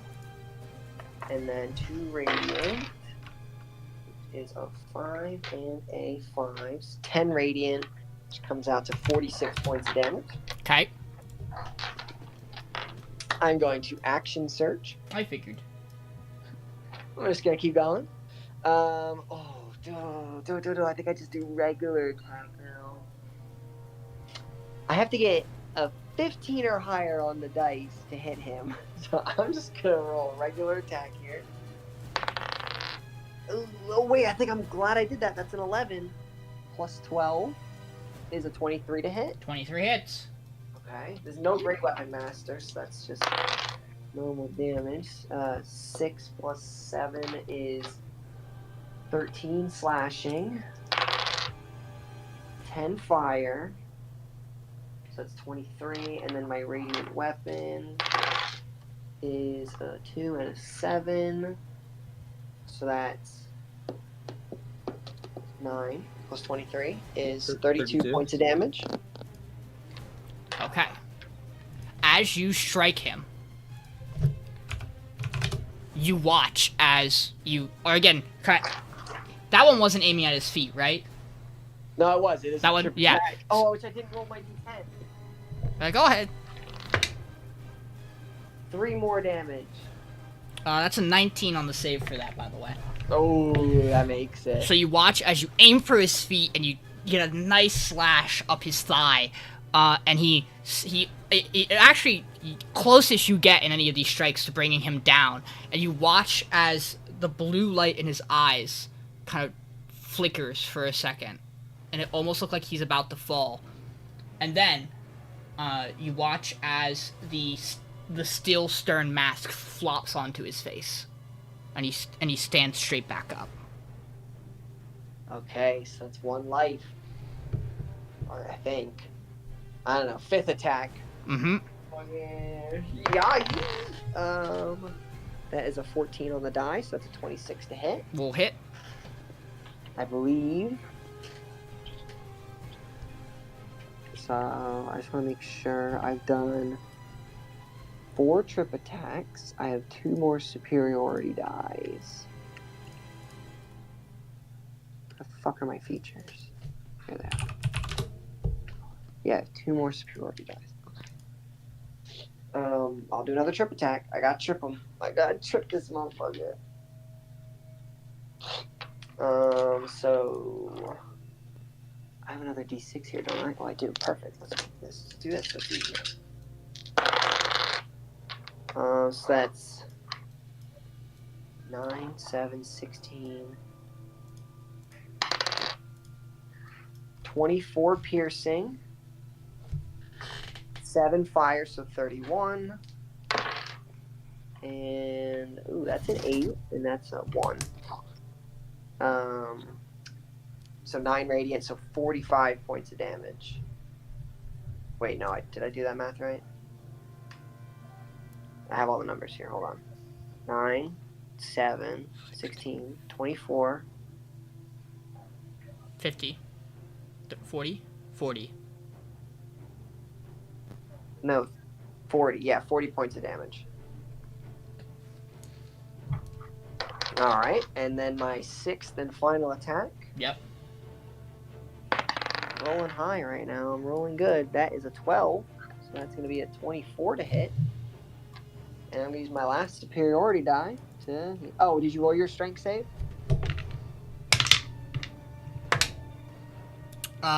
It is a 23. Okay, that's fine. I'll do my last chance to try and trip this guy. Fucker. So, and then this attack hit, so I'll need 1 more from Nishan. Yep. Try and trip him. This is good. 9. So 6, 7, 13. 20 slashing, 9 fire, so that's 29. And then, that's a 7. That's a 7. 29 plus 9 is 38 points damage.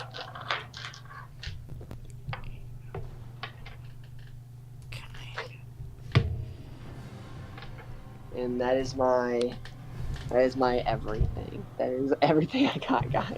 Okay, it is going to come to his turn then. I just want to make sure I didn't forget anything. Nope. I'm good. Ooh. He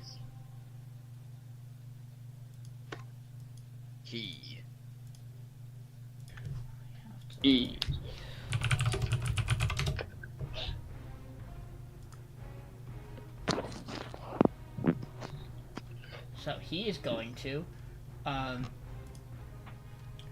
he watches this still face mask sits on his face, and he kind of looks, as you have just kind of slashed him up, Titus, you watch as he kind of turns and his attention actually settles on Boris. Raggy? You're a man of God. Right now, so am I. And I will make sure you all feel heaven's wrath. But He's first, a god. And you Cue the watch, Sephiroth music. and you watch as he reaches his hand out. I need to check range on something. He's checking ranges. Yeah. Check it. He reaches his hand out behind him, to Elwin. Uh-oh. He's gonna force choke you, Tanner. And Bro, you, is he gonna disintegrate me? And you hear him go, I decree you shall not move, and I need you to make me a wisdom save. Oh, wisdom's right up your alley, though. Oh, bro, I'm gonna use a bardic inspiration to. Oh, it's not 20 anyways. I'm adding it though. Okay. Wait, I thought you couldn't. I thought you had to do that on your turn. Can I just always do it because I'm the bard? No, I don't think so. Well, you got the nat 20. Yeah, I've never done that anyway, so it's a good thing I haven't been doing that. For what it's worth, We by the have, way, like- he did fail the con save, so he would have disadvantage on attacks this turn. Oh, thank God.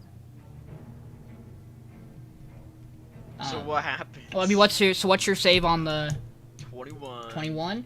You resist the effects of the hold person. Oh, Nice. And you just kind of see him go. You just kind of hear him sigh a little bit, and he goes, "Nonetheless, let's begin." And he lifts his hands up. And for what it's worth, he casted that hold person very speedily. And he is going to, as his action,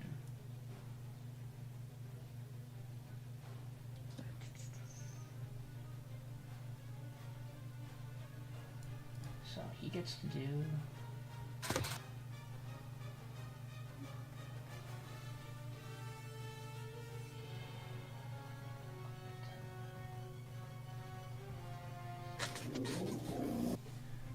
So he is going to go, and he is going. I need to do a thing. Wait, how can he see me in my bush? Yeah, Sean. Oh, don't worry about that.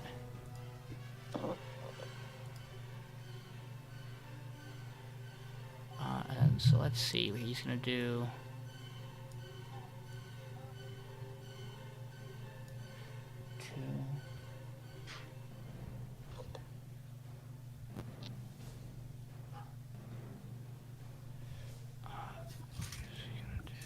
No, he doesn't want that there. I'll delete that in a second. I actually don't think it can do that. I think it does have to be...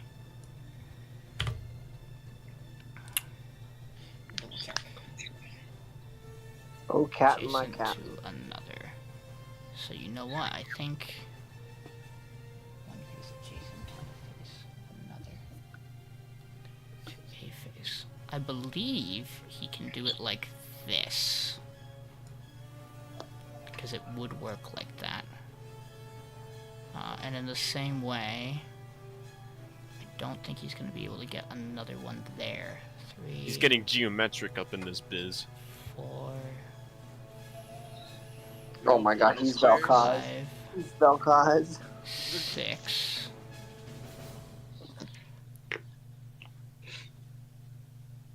It's gonna be an Let's just earthquake. see, 7. She make my earthquake. 8. 9. Oh, it's just not gonna get to you. You know, he could though. He could choose instead. He will. Because he wants full effect. He will What's do this it guy's like this. deal? 1, 2, guy's 3, 4, fucking- 5, 6, 7, 8, 9, This guy 10. really likes Tetris Yes. blocks. So I am going to need, I'm gonna need Titus, Boris, Grant, and Elwin to all make me dexterity saving throws. I can do What that. is this spell shape? Me? The world may never know. How many Indomitables do I have? I'll tell you, 16 is succeeding. Oh shit. Oh shit! Really? Yes. Where's my Indomitable? Why can't I find it? You just do it. It's just in your features and traits. It's not a reaction or anything. Yeah, but I can do it. I don't Abominable. remember how many. Oh, I can use it twice. Okay, yeah, I'm gonna use my Indomitable because I got a 9. Okay, re-roll it. I got Show- a 4. So Titus is failing. And a dex save Okay. for Grant. You can't substitute an action for a bonus action, right? No, technically. Right. Yeah.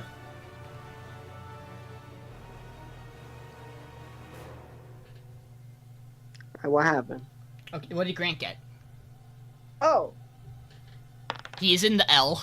He needs to also. Grant rolled a 17. He's in the L, so I mean, he as must long as take his it. dex is negative, I think he makes it. I think he's good. Yeah. Okay, so let me get my dice and give you the damage. So only Titus fails. Loser. Alright. Not the captain. Hashtag anymore. not my captain. Yeah, not my captain. Oh, those are so. Hashtag Oh, that is captain's dead. so. That is so bad. That might be the worst thing I've ever rolled ever. Wow. Good. 83 damage. So this was 7d10 fire damage. I want you to know. As he brings down a firestorm. Why is he doing that? And 'Cause he's the angry with total damage is 14 fire damage. Fuck the Nice, environment, I guess. bro. Yeah, who cares about these snow critters? So living everybody here? takes 7. Titus, you takes the full 14 fire. This guy's dog shit. I rolled 5 1s on that Good. 7d10. Good. Oh, no, let me just make sure there's nothing else you can do.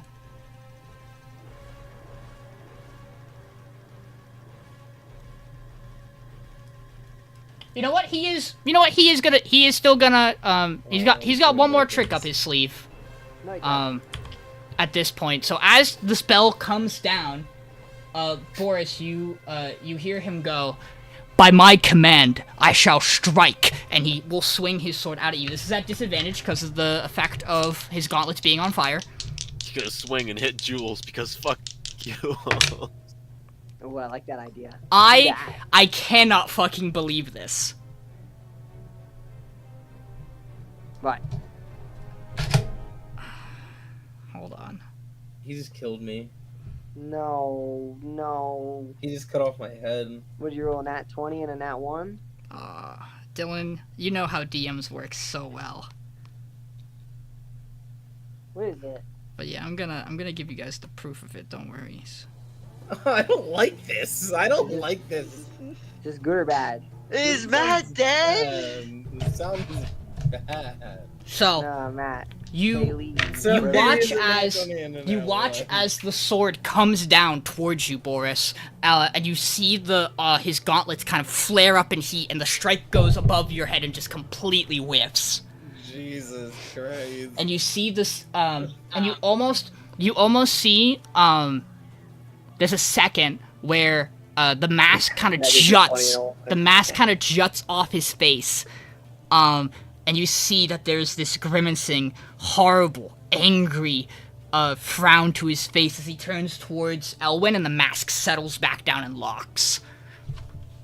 Boris, it is your turn. Alright. Which one's the first Also, one? technically speaking, a DC 10 concentration check for your holy weapon. Oh, yeah. Which it one was did you an roll 18 on the first? die. Fine. Yeah, you're fine. So first off, question. Mhm. Branded helm. Action to use it? Doesn't say, it just says bonus action to swap. So, I would assume action? Or bonus action? You may enter states as a bonus action. Oh, enter. Okay, yeah, it does say Yep. enter, exit, swap. Okay, makes sense. So, Damn it, I yeah, wanted to because heal too, but alright. Well, we're gonna use that before though. I'm gonna say, yeah, you call yourself a god. I'm gonna use beast blood state. okay. Okay, so Dylan, what this means is that as long as he is within 5 feet of an enemy, you Everyone. got It yeah seems like everybody. Everybody Every- has advantage. All allies gain advantage on attacks if they are also within 5 feet of that enemy. Okay, and within 5 feet. Gotcha. Oh my god. You mind. Matt, also gain advantage if you have an Game, ally because within Dylan's 5 feet. Also there. Yep. Ah, And then, oh my so that is a God. bonus action. So now I'll use my action. And might as well swipe him with my scimitar again. Is that Or with my scimitar. concentration? Nope. I don't believe so. Nope, it's Yeah, it's no, the it didn't effect say of the that. helm that he has. So your sword's still going. Oh my god. Sean, Not I 20? got a natural 20 on with the vorpal Do it. Right. Right. Let me... You want me to send a pic of that? No, I believe you. Wait, a vorpal He weapon? does have yeah, the the vorpal vorpal one. scimitar. If you get a 20, it cuts off a head. Let me... Dude. Well, he does have multiple heads. When you attack a creature that has at least one head with this weapon, roll a 20 on your attack roll. You cut off one of the creature's head. The creature dies if it can survive without the lost head. A creature is Creature is immune to this effect if it is immune to slashing damage, doesn't have or need a head as a legendary action. GM decides. If it's too big, also that's another thing. No, he's not big right now. Wait a second. But if so, I do 68 slashing damage on hit. He's got multiple heads though, so like, Yeah. it might be tough. Roll 68 because it's funny. Prank And I or do have not. advantage, so see if I get Prank another or natural. not. I got an 18 on the second roll.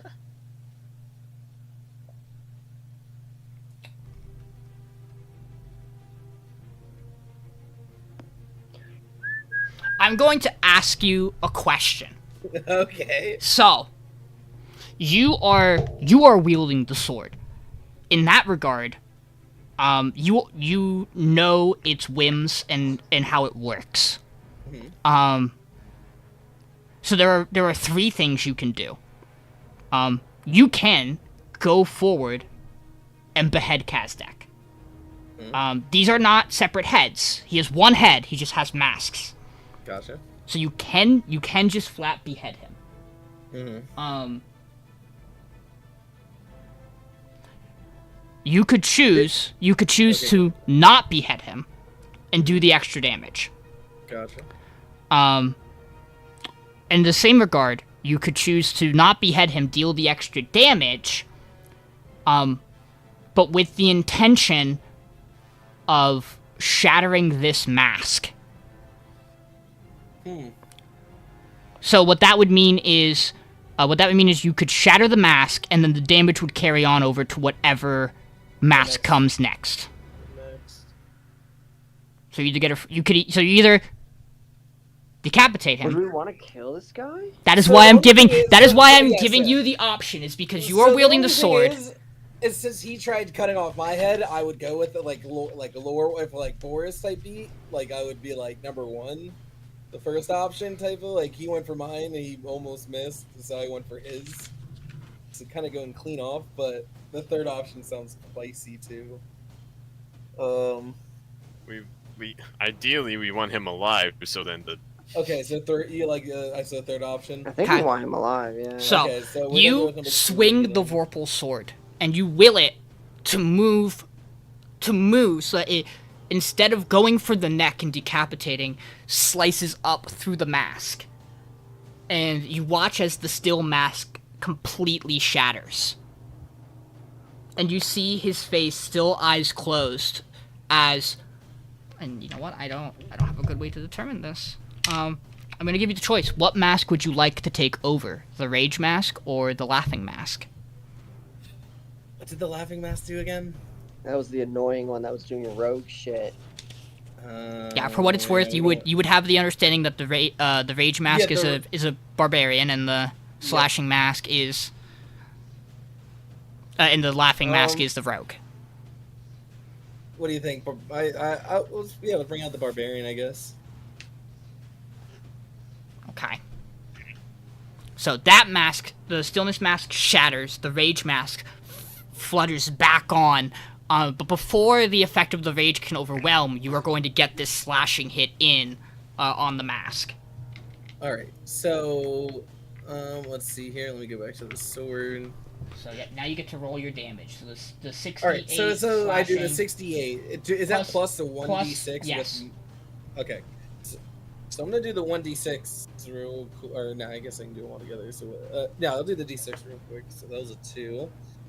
So I need, what, 68? 2.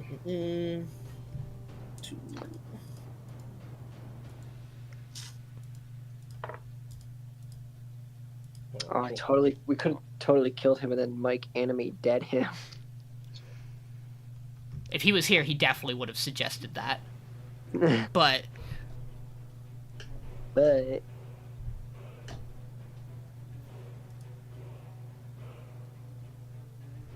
2 more. 8 and a 5 again. Well, I got the same number twice. So that would be 26 points of slashing damage plus 4, so it would be 30. okay.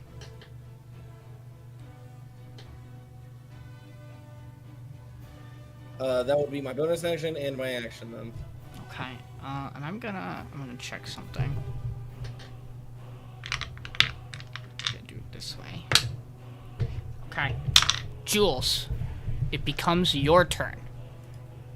You notice something.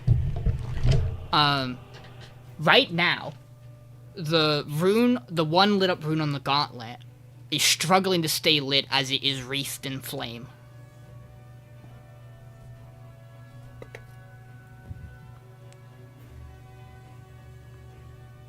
So you would wager to guess the effect of the gauntlet could not be activated right now.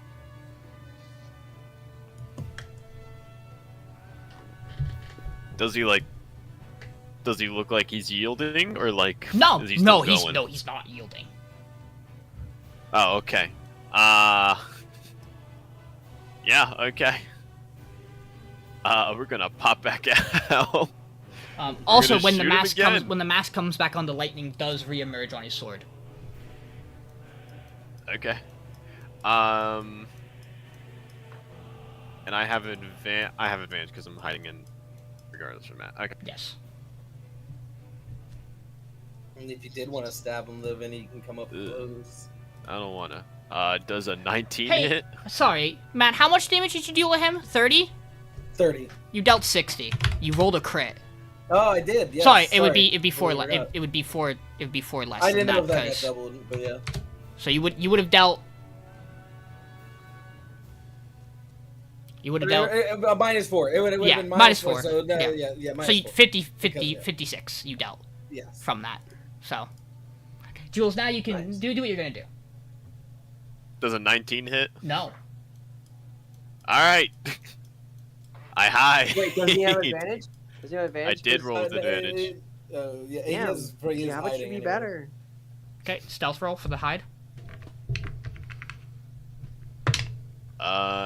25. Yep, you're good. Elwin. Oh, Tanner. Yeah. I'm gonna move here. Is that close enough? Fuck Vinny. I'm gonna mini. I wanna put my flu. Heal everyone. Okay. Ooh, I be healing 5d10. Oh, he plays the kalimba for us. Oh my god. You guys all healed Oh my God. 38. That's a good roll. Back at max. Good. Ooh, when I play Crank that Soldier Boy. Oh, also because Rage Mask is back on. Big boy. But Big boy are you status. doing the heat metal again, or Oh yeah, my bonus. Yeah. Oh, he's small again. how much damage? Yarg, give me 27. Okay. Good damage. The reason I dropped him back down is because at this point the masks flip again, and he goes to the laughing mask. That's the last one. Well, no, the other mask is still He's up. gonna break. It's just He's he swapped. swapped. Still two masks up. The other, for what it's worth, the Rage mask is looking very, very beat up. I'm gonna fix that. So it is Grant's turn. Reminder, Dylan, Yeah, on look his at- Eldritch Blast, if he hits, he does 2d6 cold. On each one. Alright, yeah, we're just gonna Eldritch Blast. He's have advantage, right? He does not have advantage from anything right now. What about the beast blood? It's only Whenever you're within 5 It's only feet, people I within guess, 5 feet, of- yes. Of the enemy. So you and Boris both have advantage, but Grant does not. Oh, Eldritch Black up close. Eldritch Black. It'd be a flat roll. Yeah, it would be a flat roll still. But I like where your head's at. Alright, I'm gonna Finger of Death him. Okay. Con save. What if it kills him? I'm sorry, wait. Don't tell me the roll. Don't tell me the roll. Mm-hmm. I'm gonna change this. I'm gonna cast an 8th level spell. Okay. I don't know if this is gonna work. It might fail horribly. I'm gonna cast Power Word Stun. Does he have 150 hit points or less right now?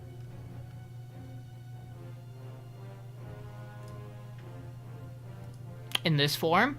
Yes. Mm-hmm. He is stunned. There's no roll. He is stunned. Would you like to have Grant use the 5 damage from his Maddening Hex? Sure. Get that Oh, we're gonna extra... break this then? No. So Grant's gonna say a word, and I'm gonna ask Mike later what the word is. Yeah. But he's gonna say a word, and it's just gonna completely stun him.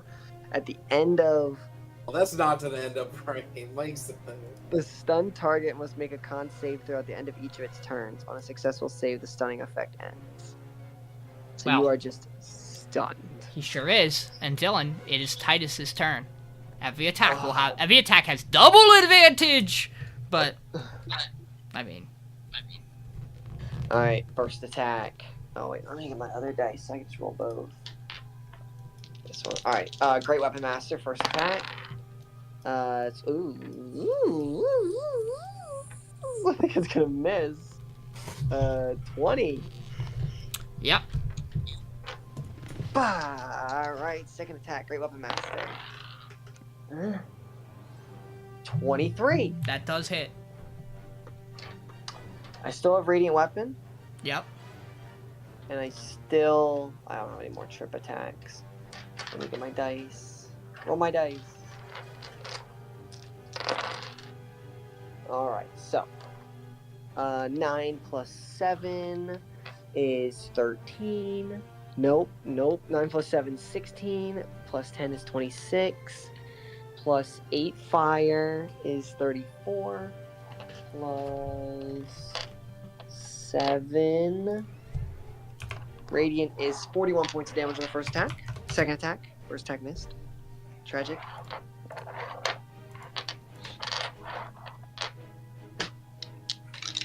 And then third attack, I am doing a Great Weapon Master once again. Yep. And it's an 18. That's definitely gonna hit. Oh no, it's a 16, but it's still 23 to Yep. hit. Same thing. That's 10 fire.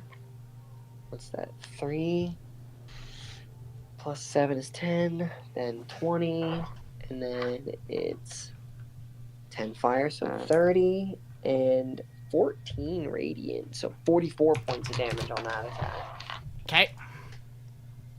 And that is Titus's bonus action.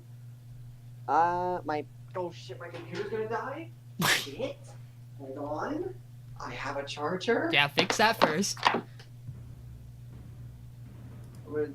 think one of my things I can do with my armor as a bonus action.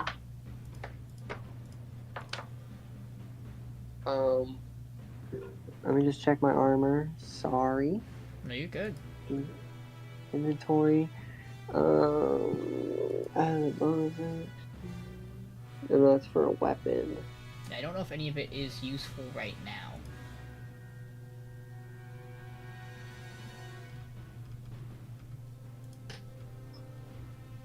Okay. Yeah, no, that's it for me. I'm good. You could dash. As a bonus action? Yeah. You could accelerated armor. Can I dodge? No. No, I don't think so. Wait, let me check what my bonus actions are. Nope. I got nothing. Okay.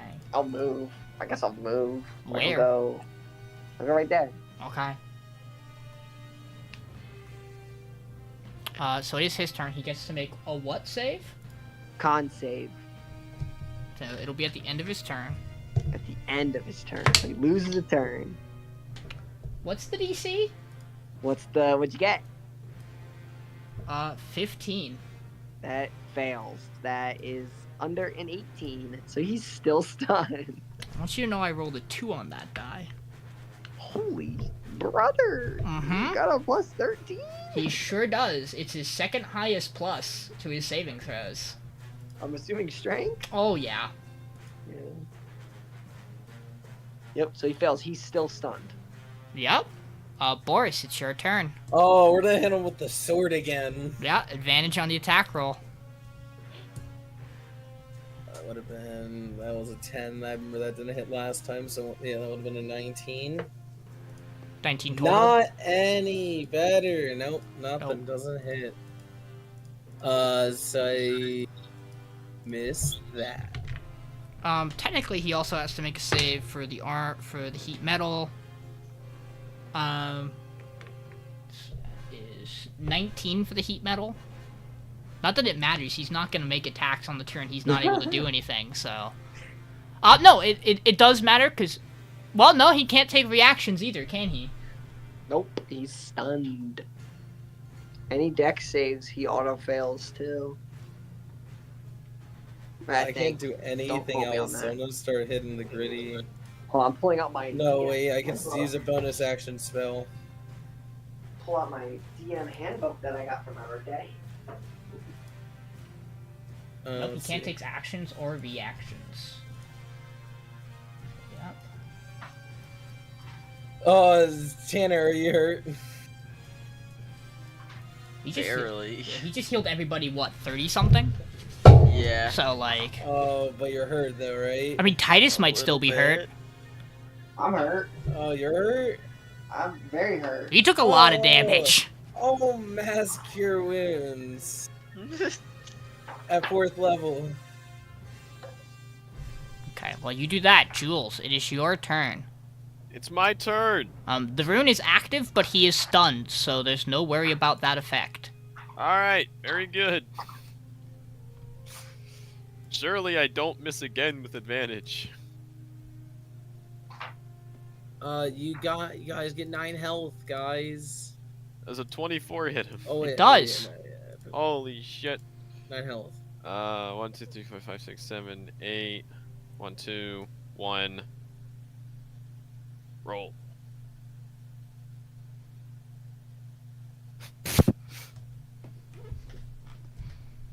Uh, 56 points of damage. Wow. You watch as you shoot, and the laughing mask falls into the snow off his face, and the screaming one takes over. One left. All right. Do I even bother? Yeah, I bother. I bother because I'm a frail human. I'm modest 31 to hide. Okay. Elwin. Vicious mockery. Oh, you make fun of him. What do you say? What do you say? Ooh, I'm man? What do gonna you say? go. Man, you look like. You look. You. And that's it. You. And what's the save? Wisdom? Oh, wisdom. 26. Nothing happens. Perhaps you should have thought of a punchline. And perhaps he should Yeah, have he been. called you out. Perhaps he should have been conscious to actually hear the retort. It's maybe a mixture of both. Wake him up. Bonus action? Burn. Okay, how much damage? Ooh. 23. Okay. It is Grant's turn. Well, technically, hold on. Give me a second. Oh. Oh. Once if he shows up to finish his turn. No, it's, nope, all good. So, yep, Grant's turn.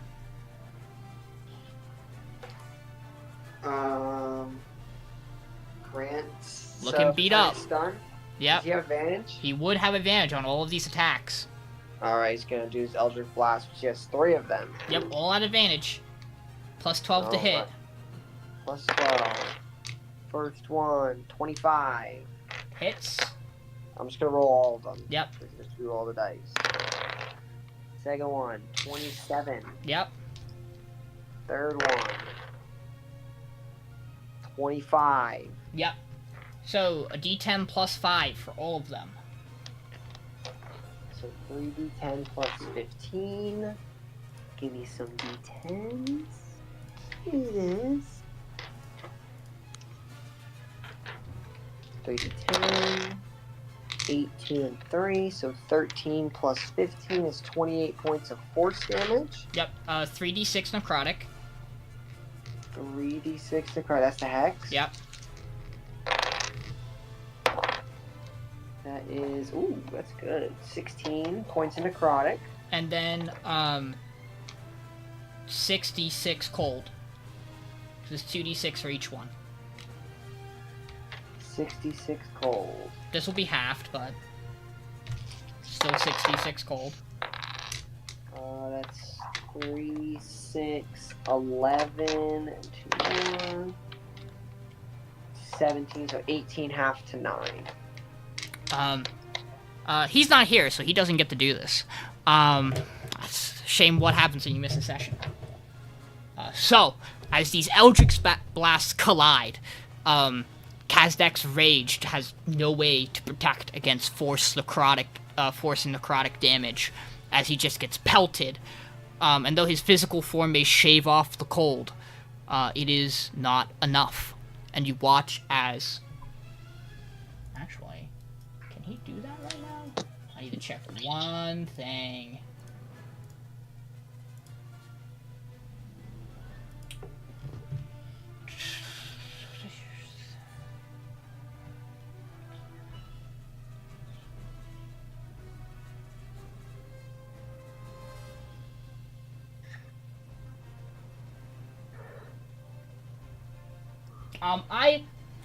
I will. I will be. So theoretically, you watch as this blast hits, and Titus and Boris, since you're right in front of him, you can tell there is a moment where the mask is about to fall off, and you see Kazdak's body, kind of tense, as if he could physically will the mask to stay on and stand back up. But he lets the mask fall. And as his body's about to fall, that's the wrong thing. I'm listening, I just have to bring the vacuum up to Shauna. No, that's not what I want. I needed that. It is slightly less than what I rolled. Oh, well, I rolled max, so. So you watch as the screaming mask, the angry mask. Yeah, screaming mask falls to the ground. And as it does, Kazdak's body falls to its knees. His eyes are closed. And then they open, as if he kind of surges forth energy from within his regular body. And you watch as he just plants his sword into the snow. I have lost. And he kind of looks over all of you. And he stops and looks at you, Boris. More than that. What deity do you worship? Ymir. Cleric of Ymir. Yes, sir. Boris? Don't put disrespect on his name. And your name is Boris. Yes, sir. I see. And it's almost like he's keeping that in the back of his mind. And he kind of turns his body rather slowly to look at you, Titus. Kind of still dropped to his knees in the snow. We had a deal. You've all bested me. I'm a man of my word. My tribe will join you if that is what you wish. And I will answer whatever questions you have for me truthfully. I see no reason to side with the losing side. With your strength, I believe there is no way that the trapped goddess will re-arise. My people will fight for Ruba under your command. I'm like out of breath, and I like am definitely putting on like a show of like I'm tough, but then I kind of like drop to one knee, and I'm just like, man, you gotta drop that calf routine. Those things are hard as steel. And you watch as he stands up, almost pained, and he kind of drags his sword through the snow and walks a little off, kind of towards part of the area where the snow would start to descend downwards as he faces out towards his tribe. Goliaths of the Kolakaga, I have been bested in fair combat. Not only that, but it has been brought to my eyes that we have been misled about something.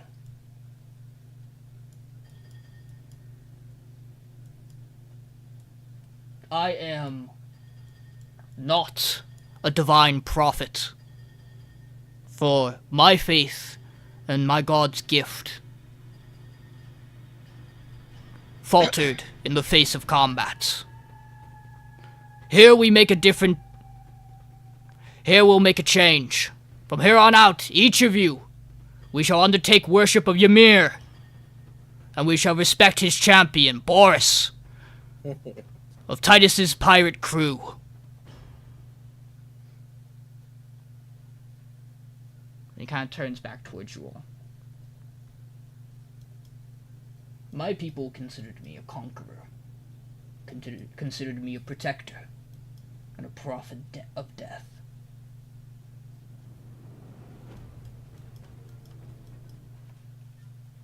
I am certainly no protector anymore, but I will carry out the rest of my roles. So, Titus and your crew, and kind of takes a deep breath. What next? Well, you guys got any good food? We can indeed feast. But, I also have a proposition for you all. Do you have a place where... Well, I will have my clan remain outside wherever, but do you have a place where you all plan to go next, before the war?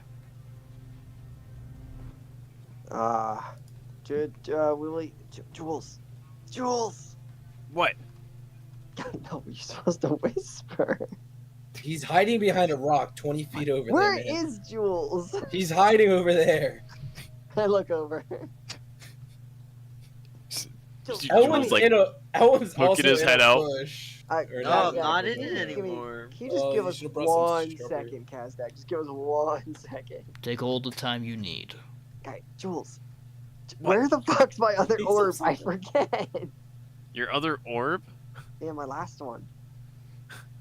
I don't know. Get out the map. So now would be a good time. Let's run through this. So you have reason to believe that your orb is in the possession of Solomon, and that she is either going to be at the temple with Winter, or in the ruins just outside the temple, where seemingly the cult of the Trap Goddess and their allies are going to be largely Solomon's gathered. that demon. Yes. Devil. Yes. Devil. Fuck. Okay. The plan was for you guys to head to the cove just south of Isenglade, where you guys once entered the north from, to regroup up with your crew and the major players of the army. Do you remember this? How close are we to that? It's right. it's to the south of you guys now. You're less than a day's walk, for sure. Okay. So we're doing that. I was trying to make sure. And the general consensus was, you guys would leave in a small task force.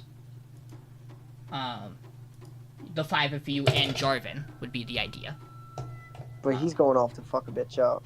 Well, he's coming with you so that when you encounter her, he can do that. He was just It's going... Winter's Arxis. He's seeking Ada Rosenhall, the Red Queen. Right. You guys will be handling Winter. Correct. I just talked to you about this. I fucking forgot already. It's fine. Well, I flipped it. I flipped it. I flipped it. But, the idea would be you guys would leave a little bit ahead of time so that you could, travel faster through the Frost Peaks so that when the army does reach the main force at the ruins, you can use the actual war as cover to get into the ruins. And that way you can take out any of the head leaders who might be there and not in, the Sanctum that Winter would be at. That way you have less major fights in the Sanctum, if you can take out any kind of leader in the ruins. And then from there, you and whatever forces would remain after the large confrontation would march towards the Sanctum. At the same time, when you reach the Sanctum, you're expecting the Pirate King, Titus, to have a crew, to have his crew, well, the crews he has selected, and the Navy, of the Concord to scale the cliffside and join you in a kind of a pincer attack on the Sanctum. Jules, thank you for reminding me of all that. Let me go talk to Kazdak again. Kazdak, we actually are part of an elite task group, you know, kind of like a big deal, but like a hidden big deal, like one you wouldn't really know about if you didn't like know us. And we're actually planning on going to the ruins. Yes. Isn't it the ruins? Wait, what's the name of that place? It is. It's on the island of Thar, right? No, it's not. Nope. Different set. Different ruins. Yes. Damn it. For what it is worth, these ruins don't particularly have... These ruins do not have a name that you guys know of. But those ruins are where we saw Settlement the first time in Thar. Yes, that is true. But this one is directly on the edge of this northern strip, right before whatever Sanctum-like place I'll just Winter pull out is my called. map and show them. I'll be like, we're going here. I We're see. traveling here. We ran into you about here. Yes. You will... I imagine if you have good tacticians, the plan is to march the main army towards the ruins. That is where you'll find most of the offensive force. Yes. I will reshare this information with whoever needs it. The Red Mantis has about 700. Calling them soldiers would be inept. 700 assassins that will most likely be scattered on and amongst the battlefield. The Orcs and Yonti have about 200 soldiers. They have some kind of command over about 150 demons and 150 devils. The Cult of the Trap Goddess itself has about 30 cultists that'll be on the general battlefield. And the remaining cultists of the elemental cults, the 4 of them, any that defected, would also be there. About 75 maybe in number.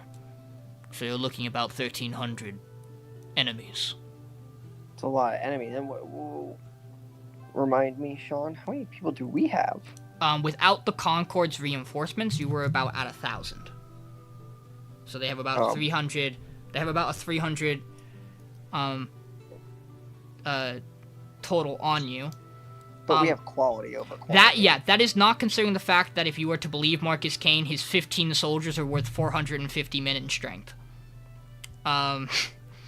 It's also not that's also not counting the individual large figures you have, like the leaders of the pirate crew or the heads of the different groups. At this point, Kazdak goes, "I offer you the full 150 of my men as well." Done deal. We're closing the gap. Good. I would like to meet with some of the other head forces who might be leading these troops into battle. I know a fair amount about the leaders of the Yonti and the Orcs. They are strong, but Can we send them a message somehow? Do we have a wait a minute? So Boris? they're gonna Boris? they're gonna meet you. I got They're gonna meet you at the scrying cove. message. Oh, the man is at the cove beforehand. Perv. Oh, I can write them a letter and send So it he could through come the with us to mail. the cove. Yep. But first, we feast. Oh, can we Yeah. drink? So Can I you guys- drink? You guys walk for a while, through the snow. Titus, you are in very comfortable, traveling gear. While your armor is heavy, the heat of it is comfortable right now. In Oh that my you can, God. even if you were traveling through a desert, you could control the heat of which the armor gives off, and even perhaps produce a colder flame, to cool yourself in a hotter environment. I got a space heater Yeah. on me. But you guys walk your way, kind of near where the entrance to the cove is, but not quite at it, at which point Kazdak will set his tribe down and they'll bring out large amounts of cooked meats and fine ale that they've seemingly probably pillaged from numerous different places up north here. And they will have a feast of celebration to a new alliance, a new god, of which they will follow, Ymir. Ymir. And it seems like the Goliaths are actually. It doesn't seem like the rest of the Goliaths had any particular interest in. Like none of them seem beat up at the idea of turning traitor and allying with you all. It does seem simply that if their leader was defeated, and they are perfectly comfortable serving someone who he trusts and believes is better for them. So you guys get to indulge in that for a while. I'll say you will all gain the benefits of a long rest, essentially, from that. And then you guys get to move into the cove itself.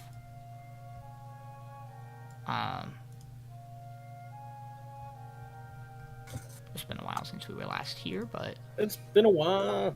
you guys, Wow. there is no submarine here, so we'll get rid of that. But you guys find yourself at this southern cove here. And as you do, there are lots of important people who are here.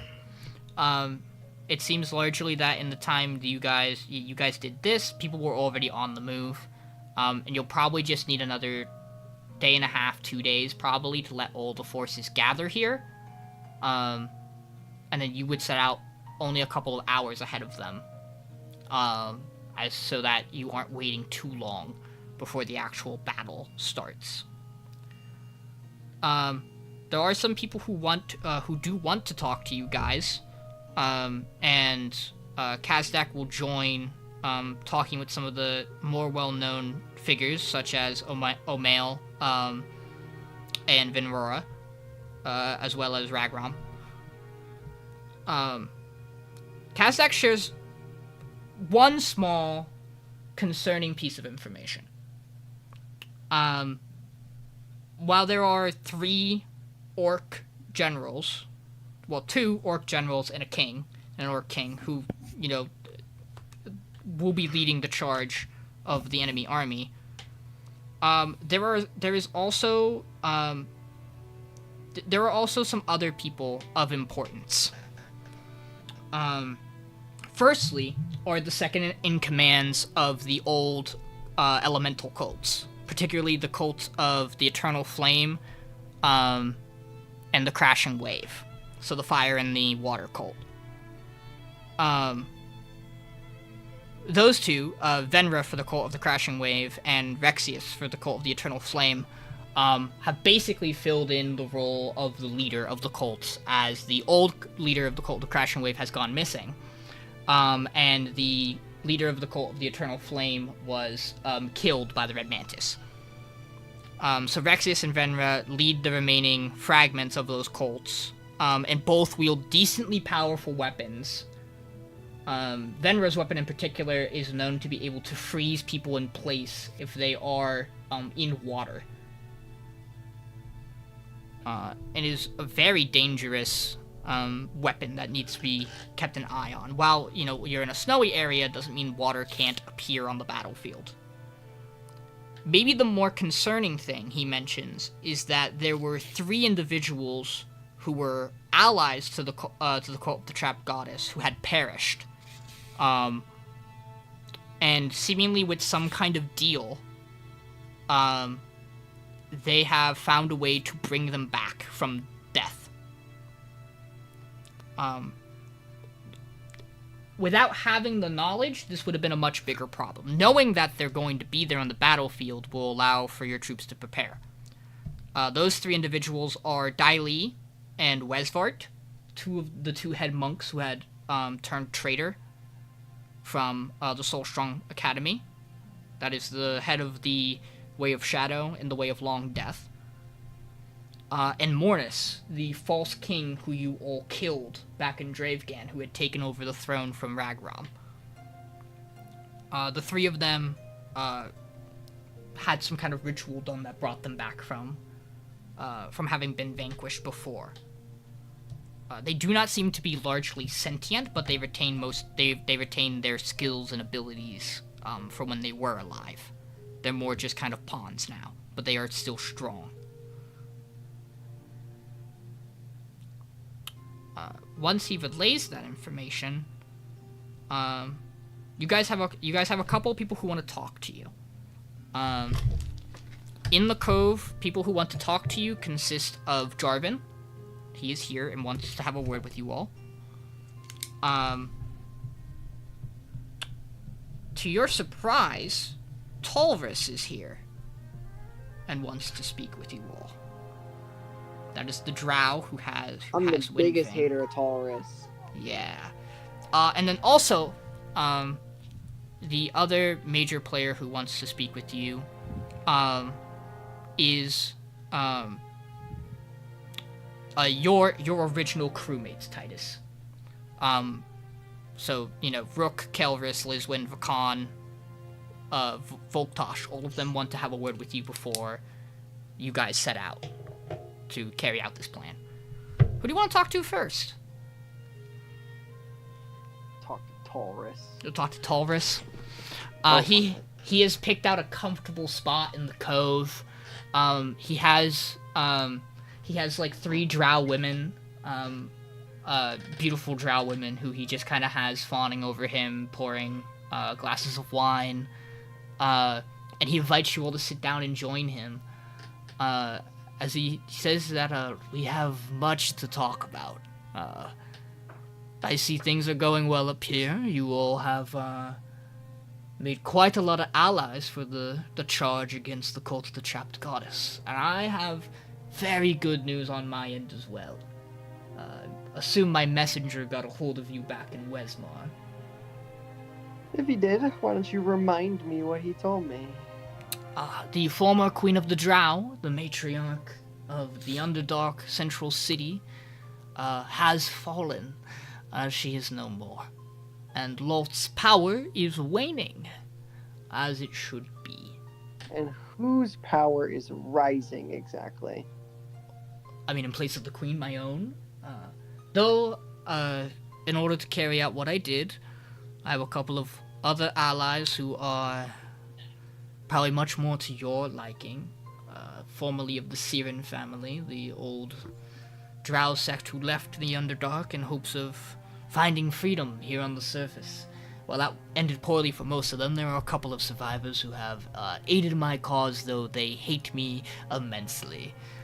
And he has this odd smile on his face as he says that.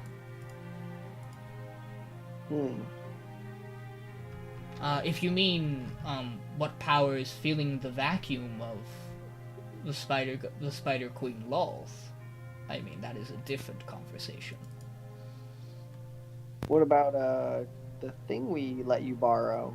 I have it in the hands of one of my trusted allies right now, as it has to be kept close to Alia, the Wind Titan, to keep her pacified. Thankfully, she's also underground, so while the damage was lots to the capital, it is largely contained.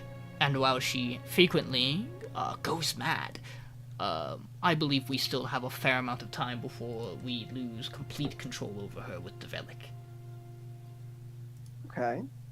Ideally, we'll Alright. wrap up this war before that becomes a problem, though if you need to, I know a couple of openings from the Underdark that we could transport her through to bring her up to the surface for real combat. If you wish to use her against Winter, that is. Yeah. No.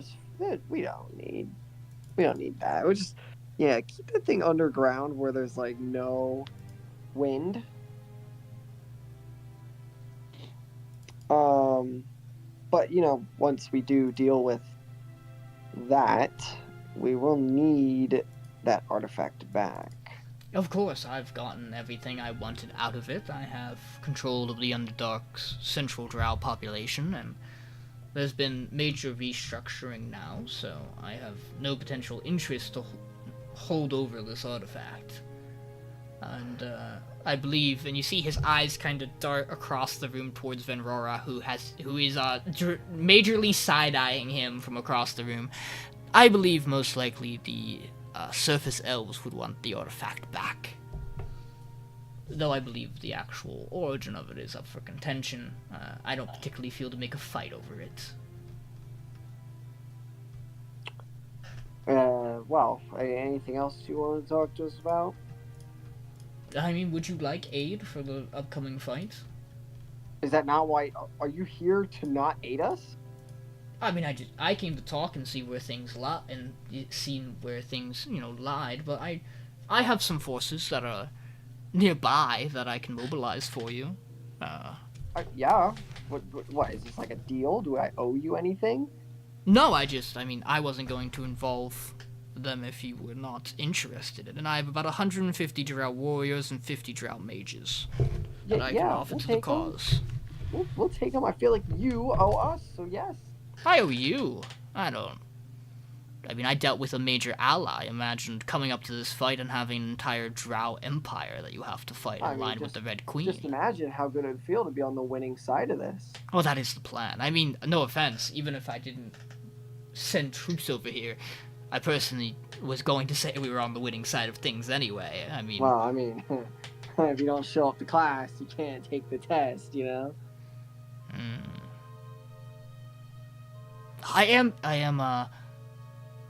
I am here for one other reason. It seems like she's avoiding me, but I heard that the young princess of the Tritons is somewhere around the cove. If you do manage to run down to tell her, I would love to have a conversation with her again. It's been quite a long time. Perhaps a sparring contest with her. Oh, yeah, I could do that. As long as it's, not gonna fuck up the food here.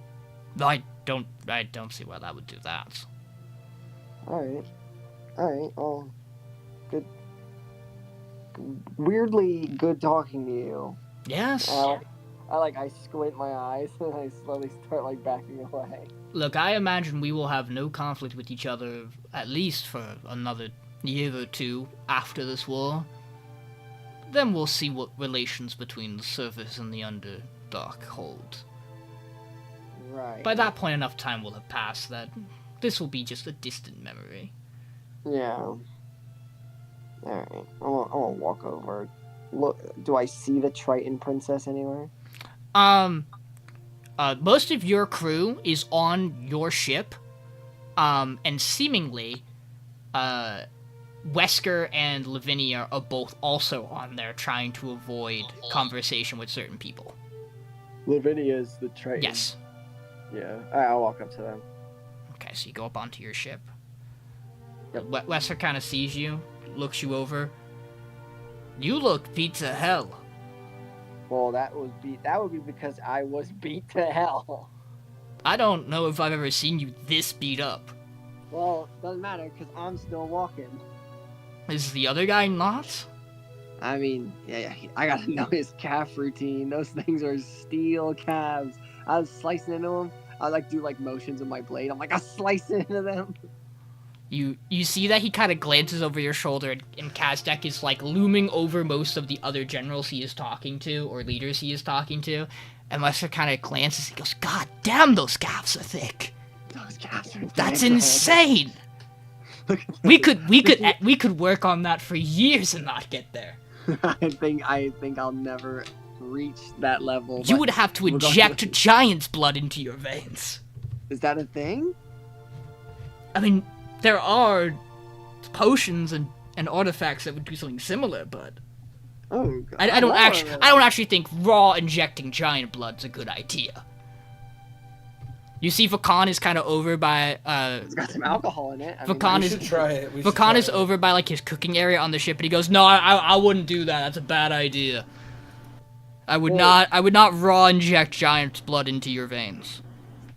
Lavinia? Yes. Taurus, very, upstanding man. You see, as you say his name, she rolls her eyes and just sighs.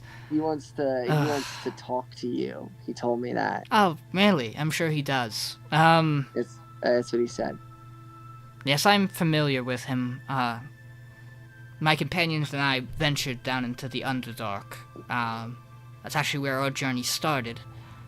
And unfortunately, I got separated from the rest of my group and had the luxury of talking to him privately in his abode. I'm not the biggest fan of him, but I'm also not the same person I was back then. I'm sure I can give him a run for his money if he tries anything. Yeah, that's fine.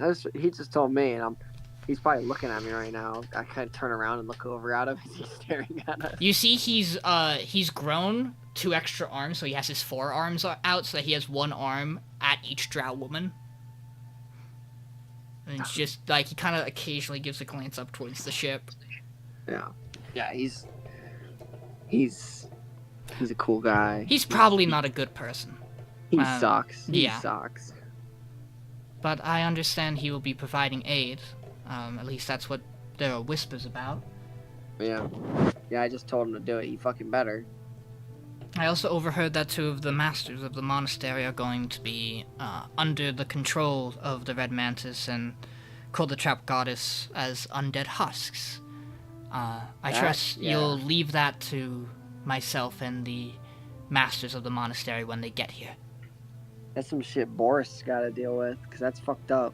That's so fucked. Speaking of Boris, Master Yelhan is actually coming out of retirement to join the fight. He should be on the main battlefield itself at some point. Ooh, this will be fun. Yes, it should be. What did he do? He was the former master of the School of the Way of the Kinsei. So, of all the monks, he probably has the most in common with you. He fights with numerous different weapons. I fight with one weapon, a big one. Yes, but most monks wouldn't fight with any. Oh yeah, true. They usually punch people. Yes, I mean, and he is not below or above punching people, but he has other means as well. I actually do most of my training in the same school, just at a different teacher. Yeah. Elwin, do you mind playing some music for these people here? Can you hear me? Oh, yeah. Oh, of course. I take out my flute, and this is called Penis. Nice. It is at this point that you are now on the ship. Kind of the original crew kind of begins to gather towards you, Titus. Hey guys, at which long point, time no see. Volktosh kind of looks over everybody. Well, I was out doing the political things that I needed for House Kilm. These guys have been holding up the ship itself, and have been talking with some acquaintances you've made over your journey. They've all been working on something they wanted to give you, Captain. Oh? Rook comes up first, and she kind of opens her bag.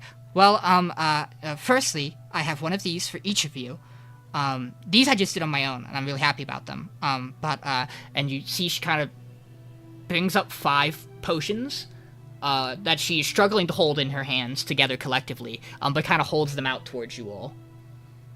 What is this? I grab one. Each of you now has a potion of supreme healing.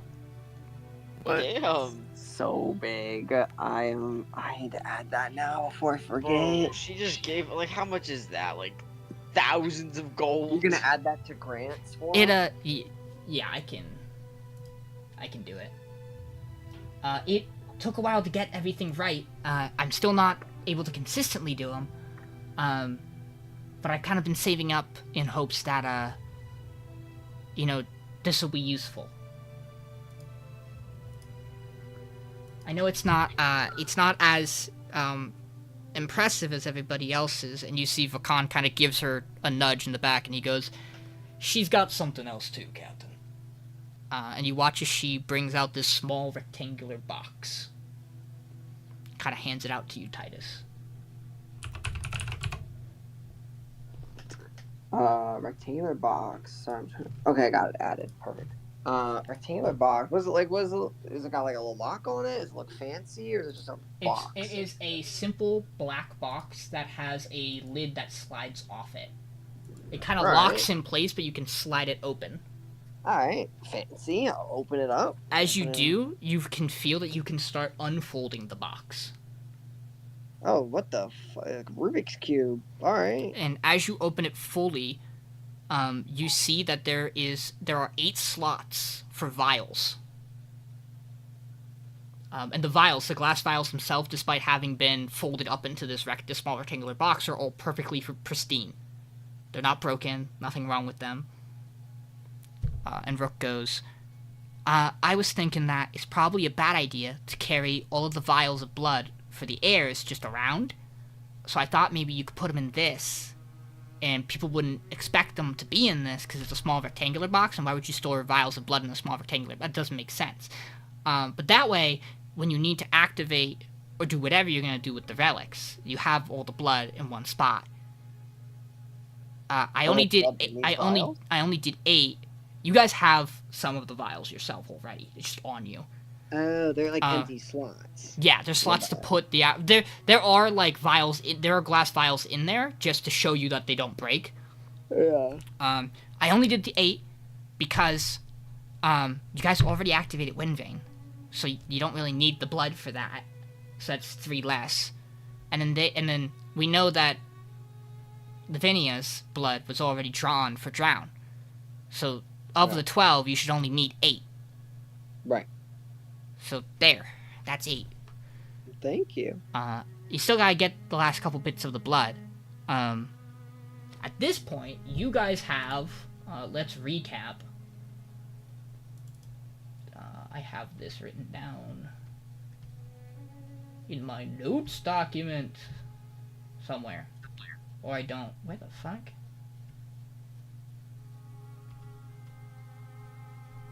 Hold on, where did I put that? Oh, it's probably in this folder. There it is. So you guys would be able to put in, you guys can, collectively, you can now have proper conversation, with enough people in this cove, that you have Liswin has the vial of her blood, Aletta Kane, you can have her vial. You can have the vial for Vilhurt. And then you will be given vials by Ragram for the Goliath blood. Rhea from House Yalzin will stop by at some point and give you a vial of her blood for the orcs. And Titus himself will give you a vial of his daughter's blood. Which means the only ones you are missing at this point are the vial for the Red Mantis blood would be what you need. You would need to find the heir of the Red Mantis, who you do have the name of. But you also kind of would believe that she is in possession by Winter and the Red Mantis because they plan to use her as a sacrifice. And then you would also need the blood for the Sabads. They're all dead, though. They are not all Raven dead. Right, Vinny? Good job, Vinny. They got. Remember when you went back and changed time? They got away. Yeah. Yeah, I know. Just like reminding Vinny that he totally killed all the Saban. Nah, man, that got retconned. We remember the new one now. In another timeline. There is a lingering feeling in the back of your mind. So of those 8 slots, you just have 2 left to fill. Well, so, but we have. Which one can we fully activate right now? Iron Fang. And the other ones we need 1 of each. Yes. And you also would need the artifact for Tinder Strike. Oh, how do I get that? You, to your knowledge, is in the possession of the Coal, the trapped goddess. Oh, well, sounds like everything we need is right where we're going. Yep. At this point, Vakan kind of comes over and he, in his large Goliath hands has, 5 wrapped lunch boxes for you guys. Oh, nice. Oh, I'm so hungry. So, I call these, a giant's lunchbox. I have a feeling there's gonna be a point where you guys are gonna need a bit of an energy boost.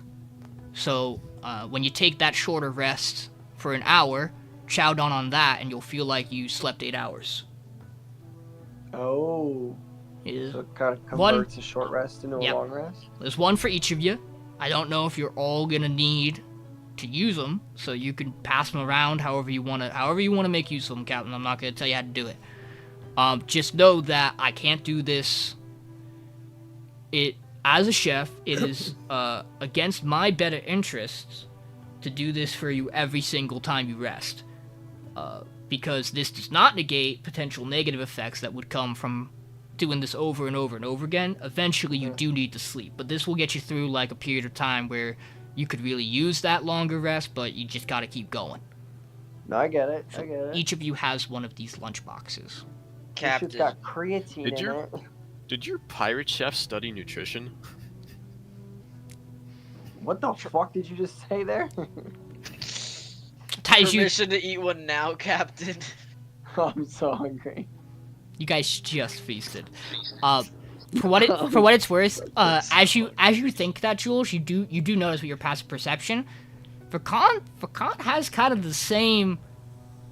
He's not quite at Kazdak's level of like physical fitness, but like that's probably because Kazdak has like blessings from his physical might as a giant and like embracing giant heritage that Vakan hasn't. But Vakan is probably in as peak physical condition as a Goliath can get, just from nutritional balance and exercise. Damn. Next up, I think Liswin's got something for you. And your gunner, Liswin, the dwarf, outside of the blood vial she's given you, pulls out from her pocket a golden key. This, if I've crafted it right, should let you open any doors you come across in both those ruins and the sanctum. It's a skeleton key, so to speak. Just for there, or like literally anywhere? I can't guarantee that it's going to stay. It's gonna hold up after enough use, but theoretically, if it doesn't get a lot of use, you'll probably have it for a little bit afterwards, and it could open a couple of things. But I'm thinking that's probably better to keep in case we stumble upon some neat treasure chests when we go back to sailing. It's always a pain to open those. It's a good dwarven-made key. It has some extra magic with some help of our friends. It should get you through any doors that might be difficult to get through, or any kind of other locks. The key will fit.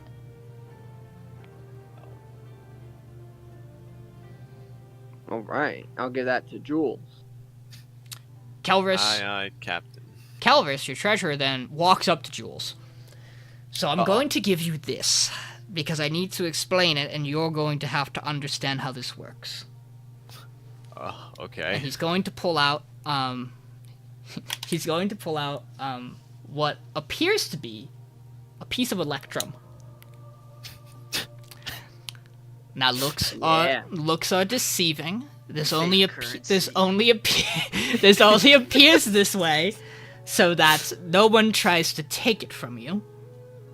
What this actually is a fey coin of manipulation. Should you find yourself in a situation where you need something from somebody, and they refuse to cooperate, if they would be willing to give you whatever you want or listen to whatever you want for a certain price, giving them this coin will meet that price. In their mind, they will have been given the amount of wealth they would have wanted for the trade, no matter how far-fetched, in this singular fey coin. Realistically, you're giving them a shitty piece of electron, but we'll keep that between us. I'm giving this to you because I don't want the captain to go and use it on something that is food-related, perhaps. The fuck? Or gamble it away. That part is more realistic. Or lose it in his coin purse thinking it's just some random piece of electrum. That's... Understood. I figured you will have the best sense of when you might be able to use this to convince somebody to give you whatever it is you want from them. You get one use of it, though. One use. And the person will, after you give it to them, believe they have made a fair transaction. Even if they would normally be hostile towards you, it will mellow them out for a bit. Mind you, the person has to have a concept of some amount of money they would take for the thing you're trying to get from them. What I'm saying is, I don't think you can give this to Winter Xarxis and tell her, hey, stop being the vessel for Ezendel. I don't think money's going to win her over in that regard. So it has to at least seem of equal value. What I'm trying to convince. They have to be something. It either has to be something that has a monetary value, or someone who could be convinced by monetary value. Gotcha. Okay. So keep in mind, you can get a really expensive item with that. I could get an orb of annihilation. Yes. Perhaps I've given this to the wrong person. No, I've only just gotten Madness power. You don't need to worry about anything yet. Okay. And Callus is kind of gonna step back. And then Volktosh is kind of gonna look at you, Titus. I'm gonna lead our troop here, or gang of, 15 or so we got for the crew. And we're gonna ride with the king towards the cliffside. We'll meet you on the battlefield then. We're expecting some more allies from some of the other captains that, Titus thinks he can trust. But we'll meet you at the final battlefield. Just make sure you get there. Yeah, I'm going. As far as I know, outside of just resting up for a couple of days and waiting for everybody to gather, probably the only thing you got left to do is that Archmage. He's been wandering about. He's probably somewhere. But don't worry, we'll keep the ship safe while you're gone, Captain. Oh, thank you. And then once this is all gone, we're hitting the seas again. Heck yeah, we are.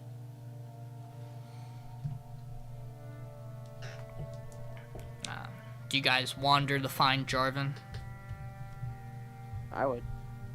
Oh, Jarvan. So you guys walk around for a little bit, and you find he's actually kind of at one of the higher parts of the grove, kind of just looking out over the sea, towards the opening where the entryway to this cove is. And as you kind of start to approach, he doesn't turn back towards you, but he goes, "Ah, the sailors return. Glad to hear. I assume that means things went well with Kazdak." Sure did. I have some unfortunate news. I will not be able to travel with you on foot right away. My arrival to the battlefield will be delayed. Something important's come up elsewhere. Unfortunately, I have to dedicate some time to this, but I'll try to get things done quickly. Okay.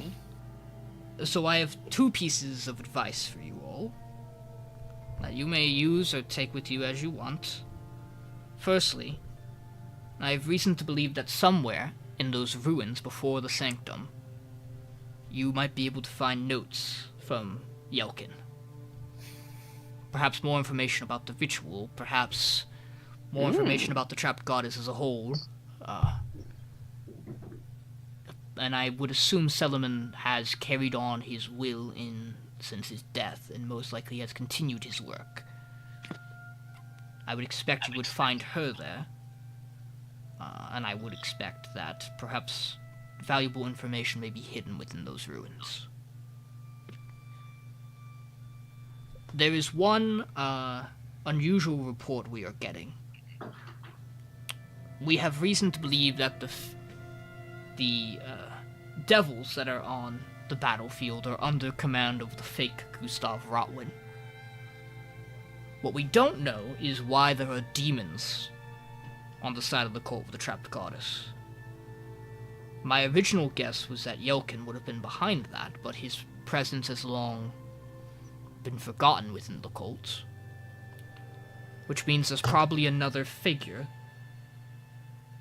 and I say this with caution, perhaps a demon lord, amongst the midst of the cult. Ooh. I don't have any particular leads on who that might be, and have not made their presence known, so it's possible they are someone backing the cult without actually being physically present. If you can figure out anything about them, that will be useful. What it means is that there are forces at play right now that are bigger than maybe we had originally thought. Obviously, Ezendel's a big deal. A primordial goddess trapped for centuries, wanting to release herself and change the world is dangerous. I But agree. If this fake Gustav has the ability to command some pretty powerful fiends, devils in general, it means he's someone who can mobilize 150 devils without raising an eye or being shut down by one of the other archdevils. I'm not saying he is an archdevil, but I'm saying he might be someone vying for that spot. It's what makes me think perhaps there's a demon lord.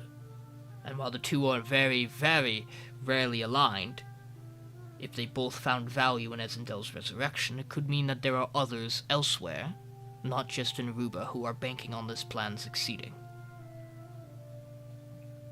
That is part of why I won't be able to accompany you. I am, traveling to what is essentially another long, boring council meeting, in Legault. Recently, there's been large activities around the Shadow Serpent, Gormog. I have reason to believe that Gormog himself, as a primordial deity, is acting in a way in which he's trying to get a physical vessel for himself on the material plane.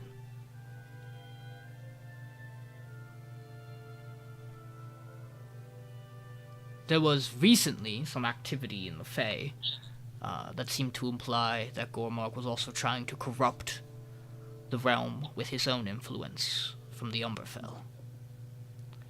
We believe we have that under control. Now we're just concerned about active players on the material plane who might be trying to aid Gormog. I'm really going to this meeting to sniff out if it seems like any of them have knowledge about Ezendel's resurrection as well. If there's a connection between that, this is a much greater threat to the material plane beyond this whole scheme of things. Though, on a baseline, that's not really any of your concerns. Once you stop Ezendel's resurrection and deal with the cult of the trapped goddess, well, no offense to you all, I have a feeling you're going to go back to doing the things you did beforehand, when you weren't all tied up in this. And that's fine. There are plenty of other people out there who will deal with additional aftermath problems that might come from it.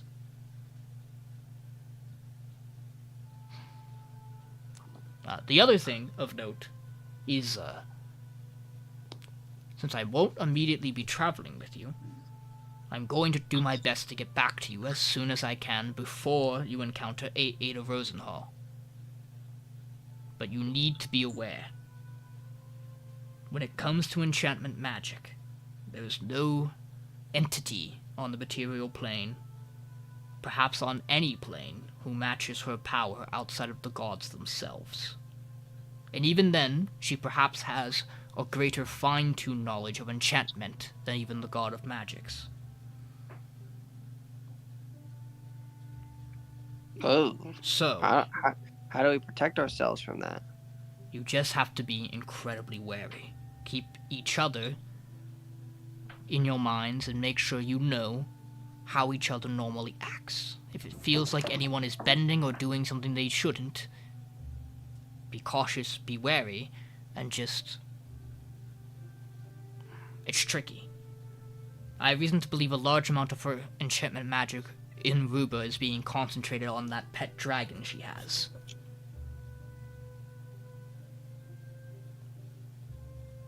If that dragon should fall, it would allow her to extend her magic elsewhere. I'm not saying don't kill the dragon. It is a problem, and if it comes into your path and is an obstacle, it should probably be vanquished. But it would leave her open to potential manipulation of you all. But it's also important to know that the Red Queen does not use her powers so openly and with no intention. If she's going to do it, it's going to be a well-thought-out plan and targeted use of her magic. That is the thing about powerful mages and wizards. When they get to the level that she is at, they grow a sense of pride and arrogance that limits the amount of destruction they actually will do. Ada gains no satisfaction or sees no use in enchanting large swaths of unknown masses. She instead sees benefits to wooing over men of immense stature or power, like she tried with Calvin Zarth. If she is going to target one of you, it's going to be something very important. But should things go alright, I will return before then. I just want to give you that warning in case. You'll have your hands full with many others before you get to her in winter. I have a gut instinct on that. The focus should be the ruins first, and then the sanctum. Mm-hmm.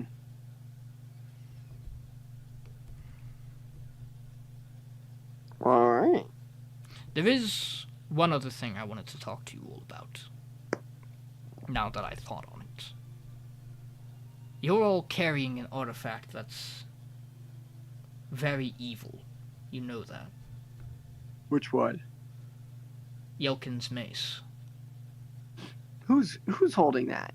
Oh, yeah. Well, I forgot I grabbed that. Yeah, I just wanted to make sure no one else got it. Well, I could take a hold of it and add it to my personal well-guarded collection, or I could send it to the Fae, where the Queen of the Elves can hold on to it in her collection. For how much? You want me to pay you for it? How Yeah. well guarded. Incredibly No, guarded. Both incredibly guarded. I see. We can discuss this at another point. Wait, you think we just hand out freebies here? No, I just imagine this is going to be a long, convoluted conversation about what is Could I throw it into the frozen ocean? Let's just start at 1,500 platinum. My worry about throwing it into the frozen ocean is that some sea-bearing creature might stumble upon it and the corruption of the trapped goddess might seep from it into it. Ah, come on. Krakens aren't made overnight. There are other artifacts like this that are dangerous and powerful and imbued by essence of primordial beings. this is the more important part about this, besides me trying to eventually get this off your hands. We can talk about that later, like I said. From some divining that some other mages have done for me, I have reason to believe there are 2 other artifacts of similar power in the enemy's hands. Sean, who is this again? That you're talking to? Yeah. Jarvan. Oh! Brother. Alright. How? Oh! I don't know why I was confusing him with your rival. Fucking Wesker. Wesker just wants... Wesker's... Yeah, his private magic collection is well guarded.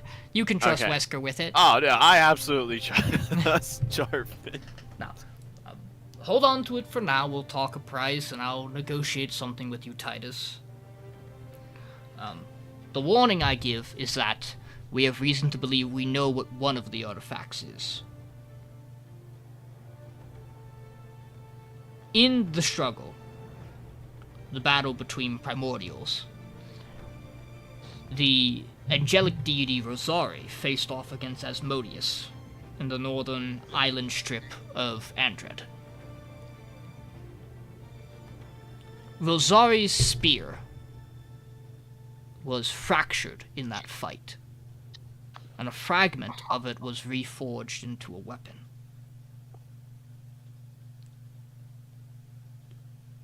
We have reason to believe that somehow the fallen angel's spear is in the hands of one of the opposing forces of the cult of the trapped goddess. Now, I'm not sure what the other artifact is that has an essence of a primordial in it, nor am I sure what primordial's essence is in that other artifact. Realistically, my guess is that whatever demon lord is lurking in allegiance with the cult of the trapped goddess might have that other artifact. And due to some brief encounters and visuals I've seen of her, I believe Selaman most likely has the Spear of Rosari. This Selaman's gotta get fucked up. You all know how powerful these weapons are. You felt it when you fought Yelkin. That mace is dangerous. And in the hands of someone skilled and blessed by its nature, has terrifying effects. The recommendation is that you be cautious when fighting Selaman. I don't know the exact details of what Rosari's spear does, just that it is powerful. And concerning that a fiend can wield a weapon that was once part of a divine celestial's main means of attack. I don't know either. That's a good point you made there. But keep all that in mind as you travel forward. Thank you, Jarvan. And with that, you guys are able to rest up before getting ready to make your way out to the ruins in the Frost Peak Mountains. Woo! Congrats, you guys level up to level 16! Shut up. Shut up, no way. Another level that Grant will not do because he is not here to do it right now. I'm rolling my What D10. level is he right now? 15. Oh. He's leveled up now. You've only been level 15 for like 3 sessions. But I got What's your 4 HP on roll? my- What's your HP roll? roll again? twice, take the higher. Oh my god, I'll take that 7. Oh, I actually got 2. Is it time I take the sharpshooter feat? Nah. Is it time? Just so you guys get to see this, by the way, congrats on doing this fight. This is what the stat block for Kazdak looks like. Kazdak. Bro, that power word stun gamble was crazy. I know you're not going to be able to read most of that, especially not on mobile. But I just wanted to give you an idea of how long that stat block is for him, because of all the things he has. And I also want you to know that that's not everything written down on that stat block. I had the class, the subclass pulled up for the 3 subclasses he was. Well, 3 of his 4.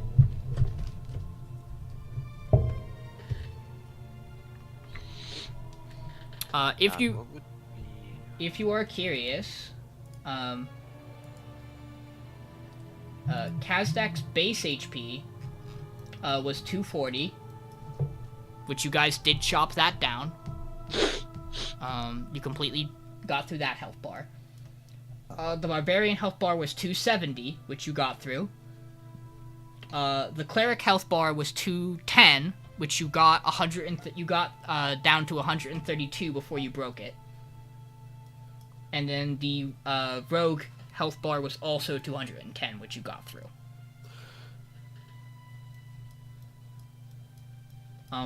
What he did not get to do was use the effect of his sword. I'm a little upset about Yeah, that. I'm reading about that. He was going to do that. If you had not knocked him out of his base form, Titus, he was going to action surge. I was about to say he has fucking action, sir. He is a base class.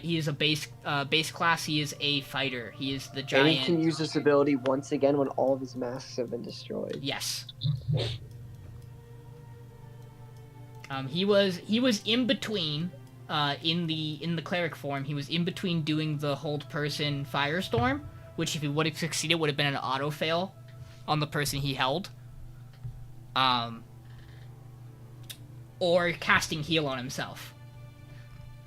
To get HP back on his base form so that he could action surge at some point. Alrighty, guys. I'm probably not gonna bed. I'm tired. Okie dokie. Have a good night, Matt. Good session, Sean. Good Thank you. session. Good session, Sean. This was a good session. Nighty night. But then yeah, it's also detailed, which I think you got a good glance on, Vinny, in the previous session. His runes for his fighter class are spread throughout his equipment and his body.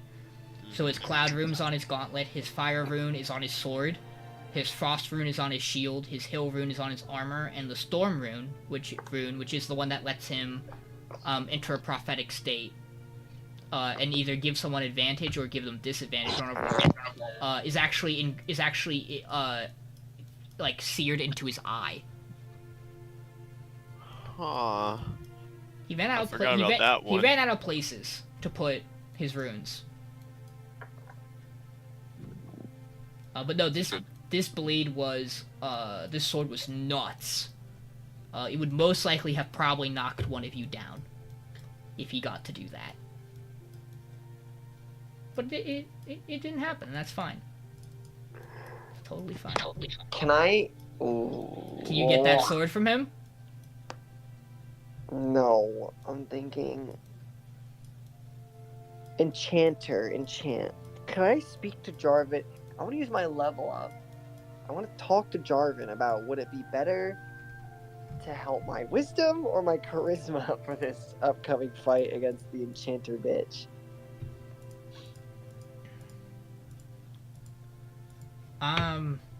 Which one should I be better at? If he knows. And I feel like enchanter, that makes me think wisdom, but also makes me think charisma for some reason. Yeah, they're normally they're wisdom, but there are a few like funky ones that have some charisma stuff. But charisma is like being like banished or like possessed by stuff. It's usually not like that. Wisdom is normally being like enchanted. I want to take resilient this level. I thought I already took resilient. Me? Yeah.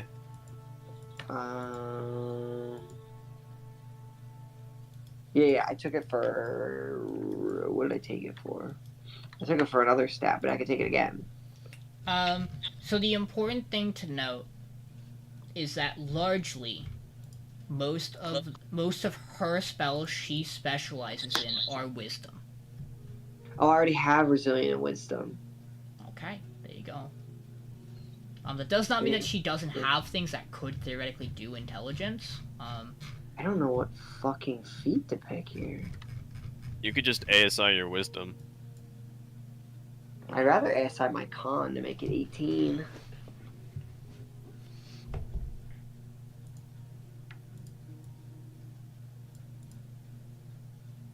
Or I could do Savage Attacker. Once per turn, when you roll damage for a melee weapon attack, you can reroll the weapon's damage dice and use either total. I was gonna say you could either do Savage Attacker or Slasher. But I think you're maxed out on strength. By the way, retroactive number change here. From the conversation we had tonight, there's one extra fight I forgot about. I mentioned it this session just a few minutes ago to remind you that it exists. I forgot about the dragon.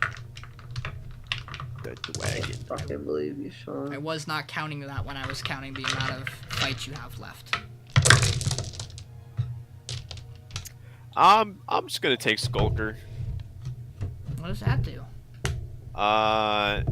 You can try to hide when you're slightly obscured from the creature from which you are hiding. When you are hidden from a creature and miss it with a ranged weapon attack, making the attack doesn't reveal your position. Dim light doesn't impose disadvantage on your wisdom perception checks relying on sight. So I'm never gonna see you again. Got it. You know, but it's only when I miss. I like thematically how this fight went. Lots of really cool things happened in this fight that were based and fun. Not for me, but in general. So that's rad.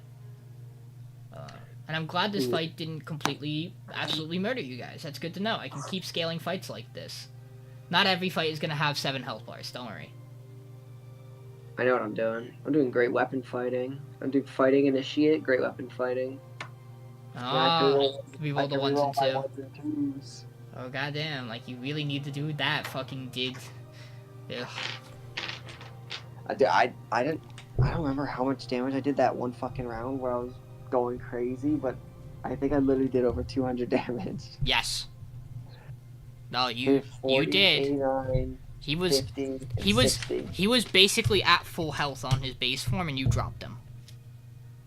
So you did like just under 240, if not more, because you probably did more. That last strike did enough that it didn't matter. Yeah, that round was fucking crazy, especially that crit. Oh my god. Well, I was looking at it, I was like, oh, he's not getting through this. Wait, don't I have Goggles of Night? Probably. You guys have tons Yeah, I do. So you guys have tons of shit. Can I change my maneuvers? Can you? I think you can. I think Tasha's lets you on level up. Yeah, I want to change my maneuvers. So you're good. You're good. I won't stop you. Go right ahead. You know what? Fuck it. I'm also gonna take Fighting Initiate. To get archery? Yep. More +2. You'll never miss. You think? The +2 that it'll be so impactful. It might. It might be. What else is there? I wonder when Mike will message me back or respond to my message. I imagine he was just something. Probably not till next week. Probably not. It's fine. He can just listen to the VOD about what happened. Probably won't, but... Dude, I can't believe I rolled 5 ones on that 70 10s and then immediately proceeded to roll a nat 20 and a nat 1 on a disadvantage strike in a row.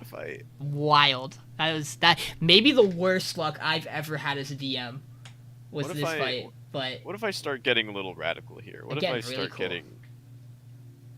What if I start getting a little radical? What if I take a? What if I take? What if I? You take a multi-classing? Don't. I mean. What would you multi-class in? I mean, I have the wizard book. And? Through the might of God. No, that'd be stupid.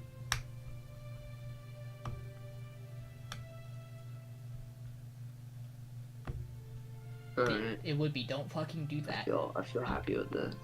It'd be funny.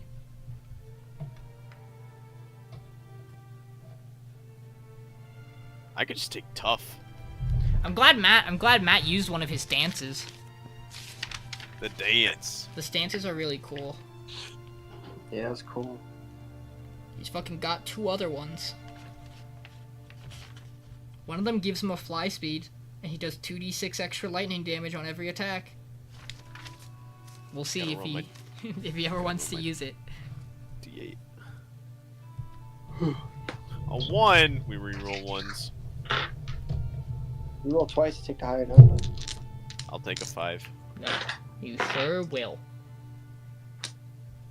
Okie dokie. 78 to 83. Apply. Alright, that- so wait, how much health did I have before tough? That wraps that. So, 99. Very and good then when session. I add tough.